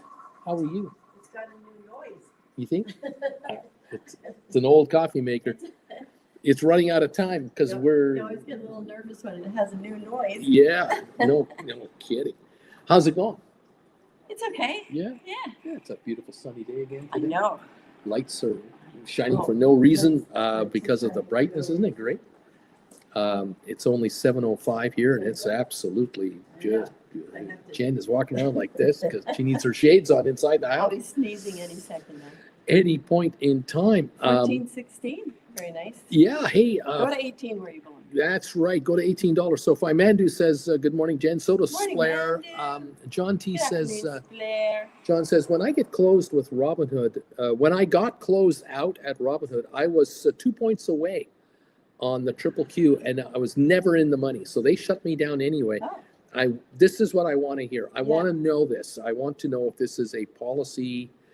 I'm hoping you're all making money. I think you are still making money when you get closed out that far out, that close in. Again, you let me know. Charlie, good morning, Auntie Jen. Morning, Charlie. My triple Qs expired worthless yesterday, but I was $10+ away from the money. The day before it closed automatically, but I was only $250 away from the money. So there you are. Richard Carlin, good morning, Auntie Jen. Morning, Richard. There you go. These are interesting comments. I really appreciate you guys Well, just letting us know, just filling us in, okay? despite what they tell us, nobody ever reads all the small print. But you only find out when you're Yeah. sometimes in the trade, don't you? Isn't that Well, interesting? interesting with who was it? It was Charlie there saying how it happened this day, but the next day it didn't. There's a lot to be said for consistency. Lisa says Trump just secured $600 billion investment from Saudi Arabia. What, how, when, where, what? I have no idea. It's a chump change for Saudi Arabia, but whatever. It's Whatever. half the plane. Yeah, it's 1.5 planes. 1.5 planes. Yeah, whatever. You know what I wonder about is this plane that he's supposedly getting for nothing. How many hundreds of millions will it cost to modify the jet to make it airworthy enough for the President of the United States to be on the jet while in the air? Well, to make it a flying White House. How many is it going to cost? $200 million to alter that jet? So it's a $200 million expense that he just incurred to the American people for a jet that he wants to use only during his presidency. And then he wants to gift it to his library so that the next president can't have it. And it's a $200 million investment by the American people.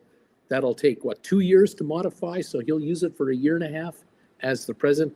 How's this going to work out? I think he was going to get a new one anyway. Yeah, don't hold your breath for the answer to this question. Lisa, he was angry at Boeing for being too slow to make his plane. Yes, he put an order in for a new plane when he was president before. And Joe Biden got to use the regular old plane that everyone else was using. Now Trump is using the regular old plane. And he wants the new one, and Boeing can't possibly deliver it in time for this presidency because it's way over budget. And Boeing has all kinds of problems. What a mess. What an absolute cluster. You know what? It is just ridiculous. The plane he ordered is 10 years behind schedule. Welcome to government efficiency.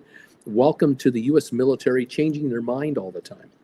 Welcome to technology changing so quickly that a piece of thing, an equipment thing, is obsolete the minute it's finished. Welcome to the world at large. What can I say? Now, Splair, when I copied for my first web shop the small print from a competitor, I noticed the first time to what you have to agree to in Germany, and it's really a lot when you read through it in order to modify it. No kidding. Lawyers, baby. Lawyers, yes. Unreal. SoFi 14.10, 14.15 ballpark. GameStop 28.78. ASTS is now down 83 cents. It was up a buck something. Rocket Lab is up 42 cents. MSTR down 44 cents. AI down 18.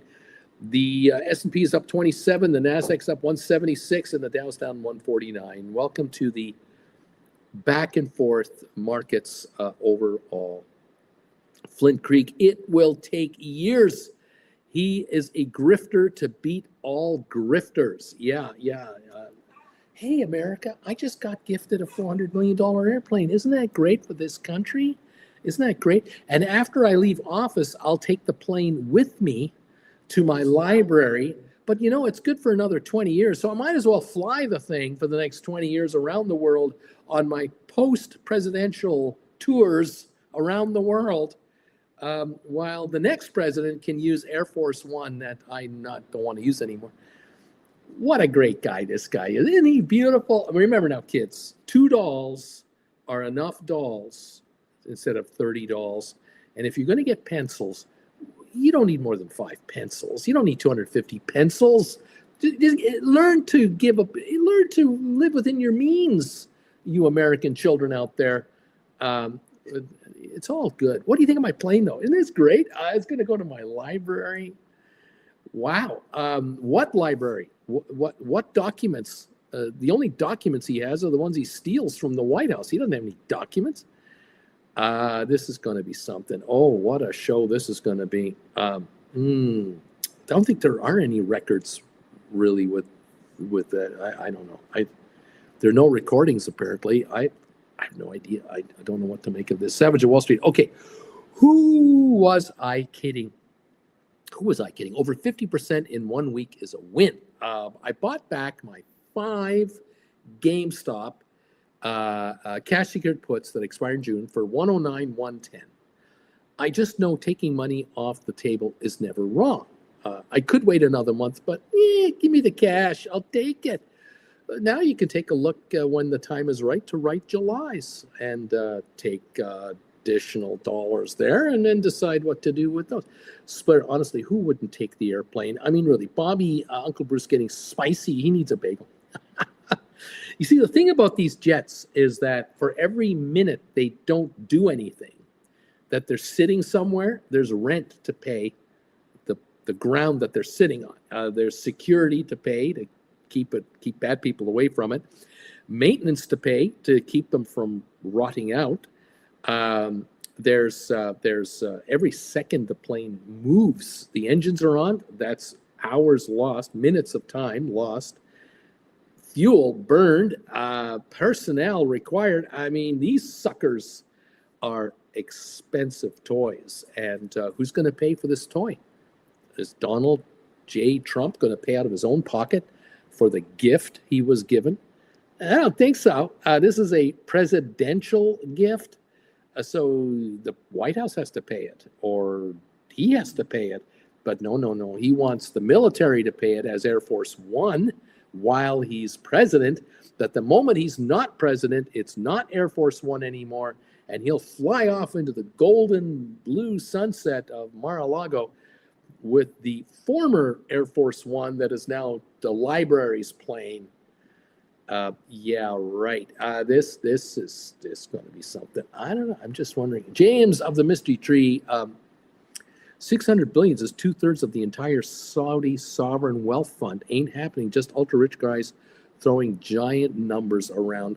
Flint, anyone paying attention to this fact? Bondi was paid $113,000 a month to be an ambassador to Qatar a few years ago. Does anyone pay attention to that? Savage Wall Street. I'm an options writer, baby. Taking money off the table is what we do. Now I have $10,000 freed up to shop around during the next red wave, which we will have. Laughing out loud. Jeff Glass, no one else would have taken the plane.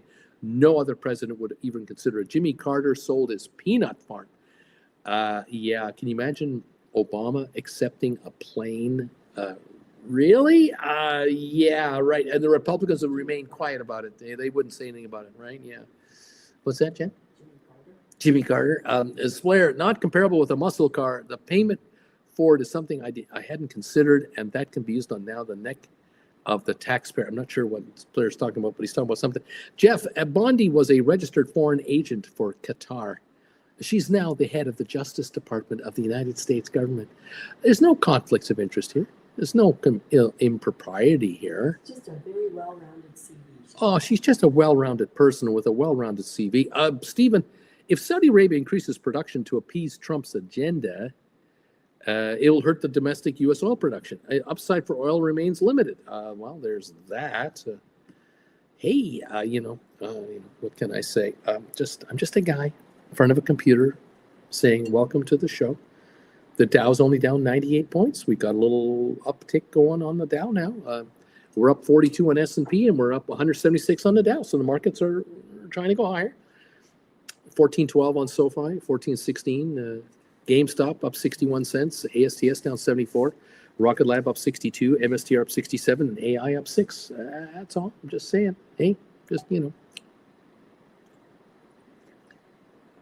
How are your credit spreads doing? How are your cash secured puts doing out there, kids? Any of you written cash secured puts on any stocks lately? Have they been going up for you? Have those puts been going down for you? Giddy up. I'd imagine that any of you who are doing put credit spreads on GameStop, any of you doing 18 to 20s, 19, 21s, 20, 22s, 21, 23s, I have to imagine any of you doing put credit spreads on GameStop in the last 3 or 4 days are going, this is easy. This is working out for me. I like this game. I think you got to be happy. Jeff Glass, after going nowhere for the longest time, NVIDIA is seeing a strong day today. Oh, there you go. Finally, it's doing something.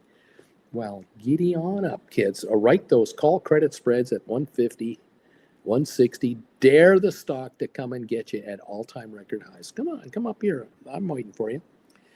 Well, let's see how that plays out. Welcome all to the show. Thank you for joining me today. Splair, it was an eye-opener. I thought he was paying the maintenance and not that it's more than parking in an airport. And here in Germany, we say muscle cars need a lot of fuel. That's another dimension. Flint Creek, thanks for correcting me, says Flint Creek. I'm just doing what I can. I have no idea what I'm doing. Bondi, you're talking about Bondi? I'm ready for a bagel. Ham, cheese, and egg with ketchup. Oh yeah, the full Monty bagel today. That would be beautiful stuff. The Dow's only down 26 points, so the bagel might be perfect timing to get into the green for the Dow. Maybe, I don't know.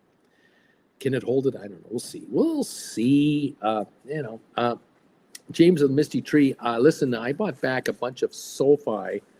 Jan 26, $20 cash secured puts, $2,000 profit. Thank you very much. I mean, even writing these way in the money puts with the stock way down there and the stock now back to here at 14, I've already made $2,000. I just bought them back. James is saying, I meant to say, boom! There you go, James. Now you're talking. You got to get with the program, man. Absolutely. You got to wake everybody up around here. I didn't think about the maintenance of these jets, the insurance on these jets. This jet has 4 engines. Each engine is rated for so many hours of runtime between rebuilds. And you got to rebuild all 4 at a time when you do rebuilds. Or you can do one here, but eventually they have to be rebuilt. You're talking $1 million to $2 million per engine rebuild costs for a presidential plane, maybe for the CEO of whatever, or for American Airlines, or for someone operating a 747. Maybe it's a $500,000 rebuild, but for the President of the United States, done by the U.S. military under strict secretive conditions, it's unthinkable money. They don't release the budget for that stuff. It's unthinkable, unjustifiable, out of this world money. Yeah. Giddy up. Air Force Ones are maintained with in advance of problems showing up. It's rare that Air Force One has a problem.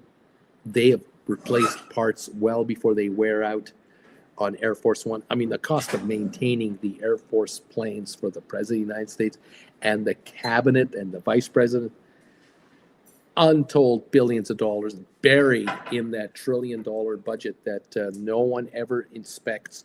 No auditor ever reviews the military budget ever, because it can't pass the mustard test, can't pass the test. Just saying, I'm just saying, I understand that Warren Buffett is avoiding these planes with his COLA shares and options. Better to be without a plane. Of course, Mr. Buffett will fly on NetJets because Mr. Buffett owns NetJets. The Buffett Berkshire Hathaway people own NetJets. So they have a fleet of thousands of aircraft, from small corporate jets right up to the Gulfstreams, to the big ones. And so if Mr. Buffett has to be flown to London, to Paris, to anywhere, they fly him in one of the NetJets planes, along with his peeps. And I'm sure that the folks at Berkshire, the top 10 executives, the top 20, they all get flown by private jet to where they have to go, always, with bodyguards, always. Tim Cook, Apple, cannot take a commercial flight, is not allowed to take a commercial flight, period. All travel for Tim Cook is with bodyguards and private jet, unless it's a limo ride within town or something like that. Yeah. You're not going to see Tim Cook at an airport, not even on a holiday. No, that's true too. There you go.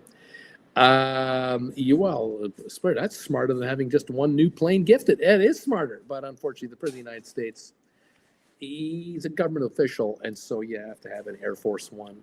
It's the way it goes. Welcome to the party, pals. How you doing? Nice to have you with us today. I like this game. I hope you are enjoying this game of making money as an option writer. I hope you're finding it entertaining, lucrative, exciting. I hope you're finding it very gratifying at the end of the day. At the end of the week, over the weekend, you think about how you've been doing as an option writer, and you think back to how you started and how it first was terrifying, and how now you've become very comfortable being an option writer, how you're now becoming very analytical when it comes to being an option writer. You now don't have gut feelings anymore. You now just write options because these are way out of reality. I'm taking the money off the table. You've learned how to cash checks. It's not the same, isn't it? It's just not the same. Your friends and relatives and pals and associates, they buy and sell stock all the time on gut feeling, on hopes, wishes, dreams, and aspirations of greatness. You analyze stocks, you analyze markets, you find credit spreads, you find cash secured puts, you do poor man covered calls, you do cover call writing, and you take the money knowing this is easy money from SAPs. And when you go on a holiday to Paris, to London, to Rome, to anywhere in America, anywhere in Canada, anywhere in the world, you are spending SAPs money that was handed to you in the last month or two or three, and you can't believe how much they hand you. You can't believe how consistently they keep handing you this money. It's not that, oh, I had a good trade 3 months ago and I'm finally enjoying it. No. It's like every day, every week, several times a week, several times a day. I make money on these trades all the time. I rarely don't make money writing options. It's unbelievable, Uncle Bruce. It's absolutely unbelievable how consistently I make money writing options. I now know what these casinos in Las Vegas are doing. I understand now why the Bellagio or the Wynn Casino or any of them, you name them, Caesars and whatever, these outfits are cash generators. Now, on their books, of course, there are all kinds of reasons why casinos make profits or not make profits because of their bond positions and the payoffs to their investors. But forget all that. Come right back down to the casino floor. The casino floor, where all the slot machines are, where the crap tables are, where the blackjack tables are, and so on, are filled with people putting money into the system, giving it to the casino first to try to get money back. And the casino keeps most of the money. It's an incredible, and there are no riots in the streets and placards of discontent. There are no protests on the sidewalk of Caesars. They just willingly go in there, gamble, and lose and leave. It's incredible. And if you knew the salaries of the top 10% of the work staff at Caesars or at Bellagio or at any of the casinos, MGM Grand or New York, and the Luxor and on it goes, you'd be shocked at how much money these casinos pay to be able to allow you to play. The cost of property taxes, the cost of electricity, the cost of water, the cost of just security, maintaining these slot machines. I mean, the cost of being a casino is unbelievable. And yet they make money year in and year out, day in and day out. You are operating your casino from your what? House? Rec room, bedroom, living room, dining table, kitchen nook, your RV, your boat, your hotel room in, where are you? Your Starbucks lounge. Where are you? You're running your casino off of your phone most days, most of the time. You're at work running your casino on the side in your cubicle using your phone. You go to the bathroom for a 10-minute bathroom break and you're writing contracts and rolling over contracts and then coming back to the office. That dedicated employee that you are. Way to go. Welcome to the world of an option writer. There's 176 people here. 176 out of millions that could be doing this. There could be 20 million option writers out there, but there aren't. There are 20 million gamblers, and there are thousands of option writers, 179 of which are here. There it is. You're part of a very unique family of fellow option writers, and I cannot be more proud of you guys and more excited for the upside that is coming your way. I love this. Giddy up, everybody. Welcome to the party, pal. Thank you for filling us in on how you're doing.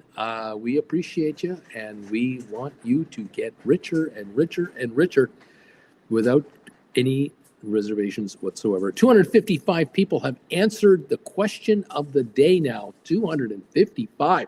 76% of those folks answering the question of the day are saying, I don't know anyone else in my life that writes options because I do.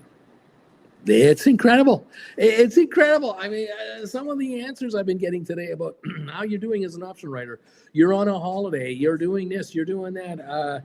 It's changed your life completely. You quit your job. You're about to quit your job. Your retirement account's growing unbelievably, and you don't know anyone else. No one else has taken on the motivation from you. Can you believe it? I'm telling you, my entire career has been like this. To try to tell clients to become option writers is not easy. It's unbelievable. We have 163 thumbs ups, by the way. We're only 37 away from 200 again today. This is awesome stuff. Thank you, everybody, for helping out the thumbs up meter. What can I say? If you're watching on the rerun, please help us by hitting that thumbs up button. 77% of you say, I don't know anyone that writes options because I'm writing options. Only 23% of you say, yep, I do know someone, or I've talked someone into it. I convinced my brother. I convinced my mom. I convinced my dad. I convinced my kids. I convinced my buddy at work. I convinced my dear, close friend that I go bike riding with and hiking with and camping with and skeet shooting with. Become an option writer. Finally, it took a year. It took forever. It took 5 minutes. But it happened. But only 23%. Only 23% out of 250 people, 257 people. More than three quarters of you don't know another option writer. And yet, a lot of people you know you write options.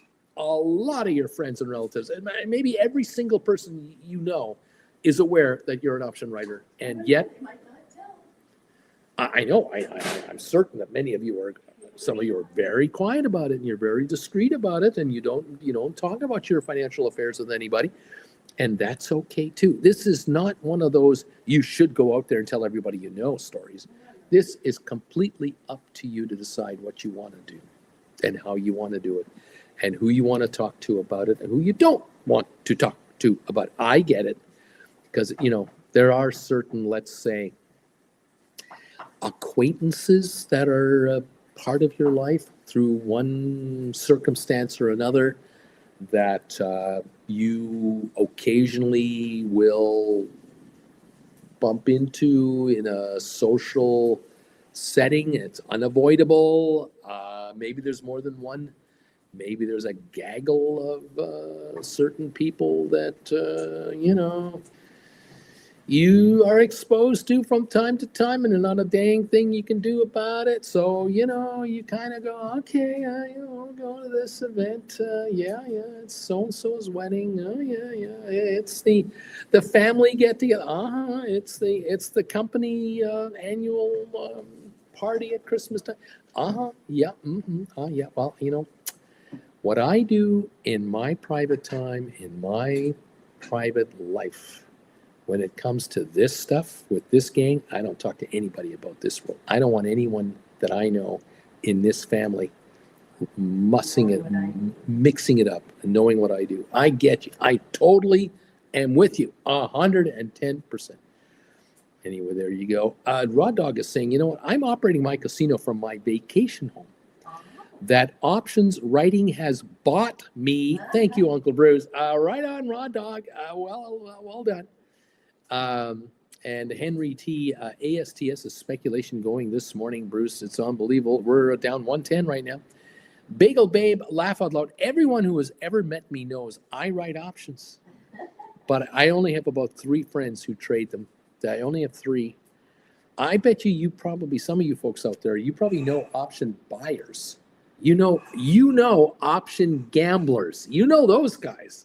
They don't stop talking about how great they're doing. When they have a win, you've probably had scenarios where you've been in a room where you've heard people brag about buying options and selling options, flipping options, day trading options, making a few bucks, and telling this is a great trade. But you've quietly just sat there and go, I'm writing them. And I'm scoring on the right side. You go ahead and keep gambling out there. Yeah. There you go. Interesting, isn't it? Bagel Babe, you are correct. Laughing out loud. Anyone knows me? They all know I write options. They all know I'm a writer. No question about it. Well, there you go. What can I say? I will bet you, though, some of you believe you don't know anyone that's an option writer, but actually there are option writers amongst your midst, but they don't tell you. They've heard how well you're doing. They started watching Uncle Bruce on the side. They started taking Uncle Bruce's classes on the side, and they're not telling you about it because whatever reason they don't want you to know. They don't want anyone to know. They also want to be very private about it. So that's possible. But here's something that's possible. Look at this, baby. We're talking about ham and egg and cheese bagel on a toasted sesame bagel. Is that our last one? Yes, it is. Ooh, We have to buy more bagels. We got to go out today and buy bagels. Sure hope they baked some out there. Thank you all. So this is just Auntie Jen talking to all those ladies out there. For you ladies out there, listen to Auntie Jen. Here she is. You talk money. You talk money with your friends. You talk money with your family, and you talk money with your partner. We're raised that's a family thing. That's a private thing. No, it's not. It's money. Talk to people about money, and stand up for yourself about money. Yeah. You hear that, kids? Because you know why? You're good at it. Women are good option writers. Yes, you are. You know money.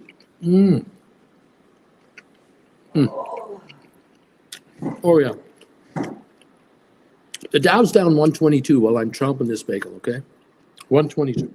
Oh, 122. That's not even a challenge for that bagel. Let's see if we get an up market from this. That's a kindergarten for that I have so many viewers. I have quite a number of female viewers, as I've said before. They're very low key. They don't talk very much. They don't comment much. There are some who love to comment. I love you guys. Anyone who's commenting, thank you. But I'm aware there are men and women here who watch me all the time, who never speak. They never talk. They might send me a private email once in a while. I've had viewers with one-on-ones who I've never seen make a comment.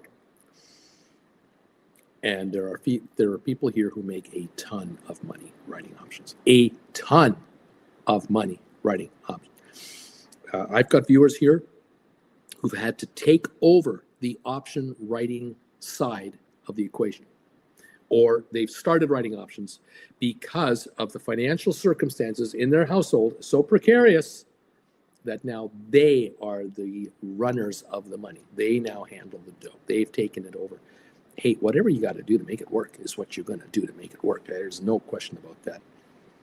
Tom says, Jen knows from when she was on Friends, they all negotiated together for their salary. She remembers something. There you go.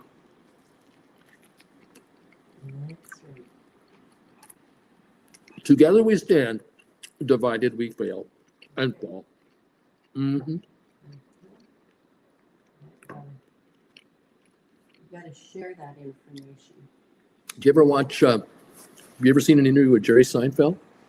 Since Seinfeld's days, talking about the last contracts that they negotiated with the co-staff. It was Jerry who told the network, you want us to do 2 more years? Kramer, George, and Elaine, they're going to get $1 million a week an episode. Otherwise, I'm not doing it anymore. Jerry, will quit. They paid them.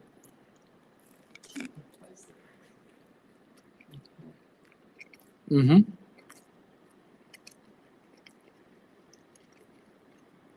Jerry's reasoning was, I own half the show. Larry David owns the other half. We will be millionaires for the rest of our lives. We've done 8 years. We got syndication waiting. Every year we stay on the air, the syndication deal gets bigger by hundreds of millions of dollars over our lifetime. That's the soup Nazi. Soup Nazi, he did well. And so we're going to pay Elaine and George and Kramer $1 million an episode so that they won't get typecast. They'll have a solid foundation with which they can now do whatever they want risk-free forever. Because they don't own any of the show. They're paid actors. And those 3 willingly came back to finish out the series. What was it, 10, 11 years? Okay, Kramer hasn't done so well on his own. George had a good run. Elaine, unbelievable. My God, has she done well.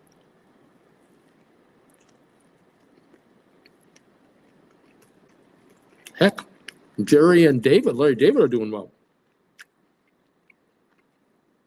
Curb Your Enthusiasm, and my goodness. Love it. I love that reunion show they did on Larry David. Beautiful job. Man, that was fun. There you go.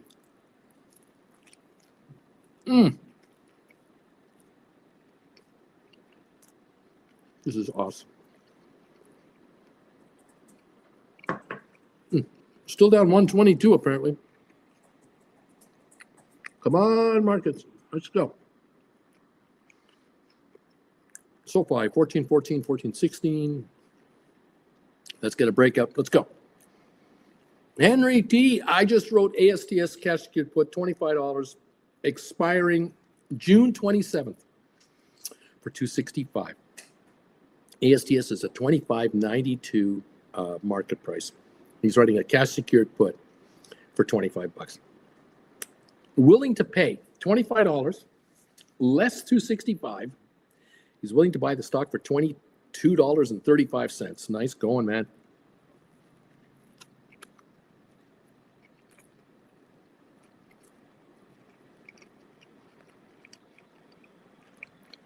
That's a good trade. 5 weeks up. 6 weeks up. You'll be out of this in a couple of weeks. If you want to be. We'll see. A sweet deal. Giddy up, everybody. GameStop up 53. ASTS 2609. Rocket Lab up 55. MSTR up 188. Mixed bag today. Some up, some down. Here we go. Okay. Giddy up, everybody. Welcome to the party, pals. Thank you all for joining us here. The Dow down 115, trying to come up a little bit.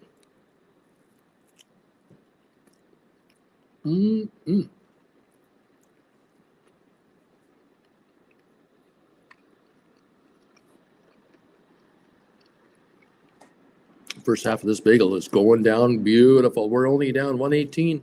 We're improving. Just not much. NASDAQ's having a good day. It's up 246. 1.1% gain. Yeah, 1.3%. Oil up 129. The VIX still down 62. S&P up 38 points, 2/3 of a percentage point higher. The Dow still down 0.34%.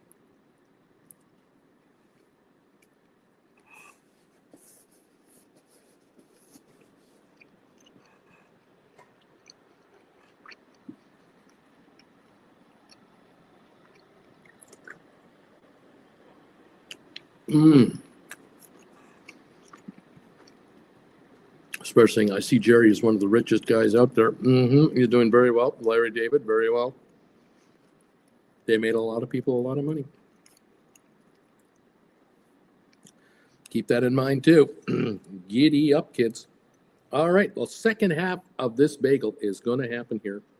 What will this market do during the second half of this bagel? Can it get a little run in here? Can we have a little pop higher?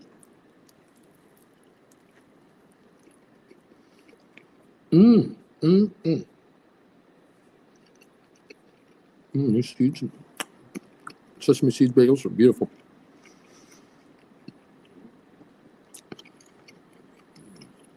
Welcome to the party, pal. Nice to have you here.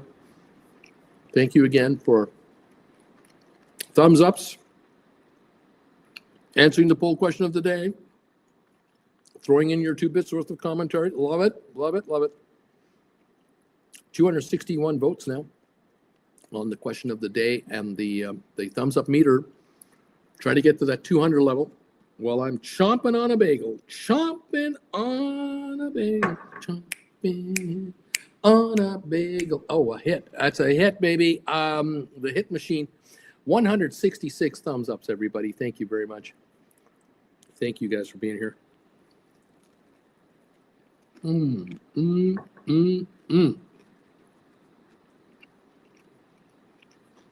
I got a question for you. Nothing to do with the option market. Nothing to do with the stock market. I'm just curious. If any of you guys, when you're like brain dead like I am, and you're sitting in front of your phone or your computer and you're looking at short video clips, you know how you get into this little zone? You start watching shorts and use the next one and the next one. Have some of you guys been getting these short videos where you hear Bob Dylan in the background, knock, knock, knocking on heaven's door, that song, and then you're looking at the short video and it's celebrities or famous people that have passed away anywhere from like a few months ago to many years ago, being artificially recreated in a video way to show you what they would look like if they were alive today and in good health. Have you noticed those? I can't get enough of that. I was curious, was started to watch the first one. I thought that's kind of creepy, but also that's kind of nice, because you can see someone who's being like Muhammad Ali, showing you what would Muhammad Ali look like today in full health at the age he would be at if he were alive today, just to kind of set that table for you. And I very much like to see that image of Muhammad Ali rather than show me the last picture of him before he died. And I don't want to see stuff like that. So show me Dean Martin. What would he look like today if he were alive and healthy? Now, you can't do this with someone who died 100 years ago. You could show, say, someone who died 100 years ago at age 60, at age 80 or 90, but you can't show someone at 185 years of age. I mean, you can't do that. So there's limitations. I get that. But I saw one the other day, like with David Bowie. I loved it. I saw one with Elvis, Johnny Cash. That was really cool. The Johnny Cash one was really cool. Sitting with his guitar, got the cowboy hat on. Man, I thought that was great.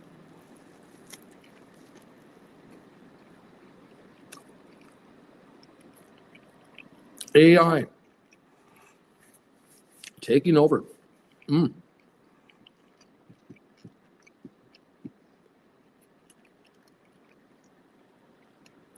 Try to remember the name of that site. It's a YouTube channel. I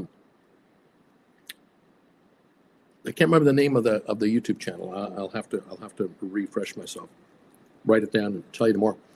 But when I watch short videos, I bet you could do a search. If you did a search, like what would John Lennon look like today, or something like that, I bet you this would pop up. I think that's pretty cool. I really do.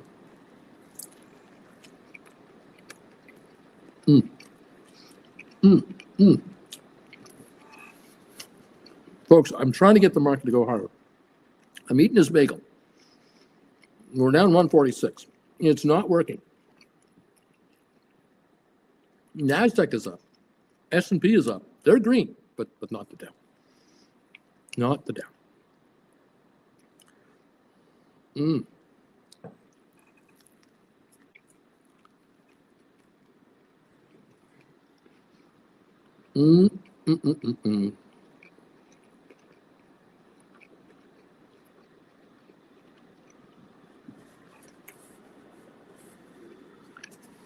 I saw one of those AI generated aging videos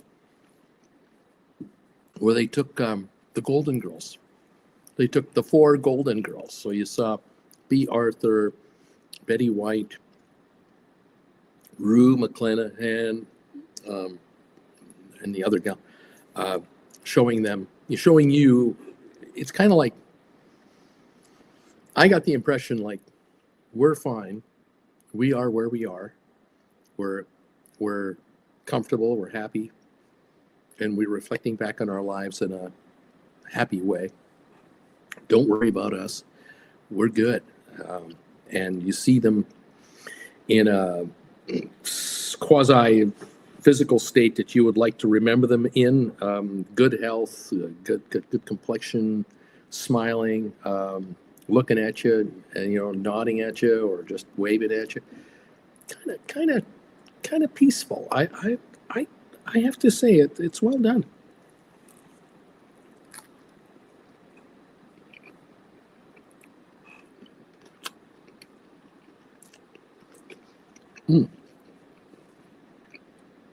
Would I like to see something like that for my parents? Jen's parents? Oh yeah. I would kill for that, but they're not celebrities, so not famous.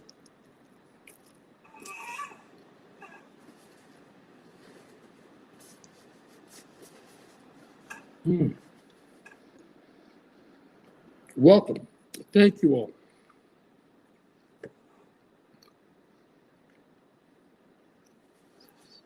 And of course, thank you, Auntie Jen, for a fabulous bagel. You did it again. That's an egg not too soft. No, that's beautiful. Primo. Cheers to all of you.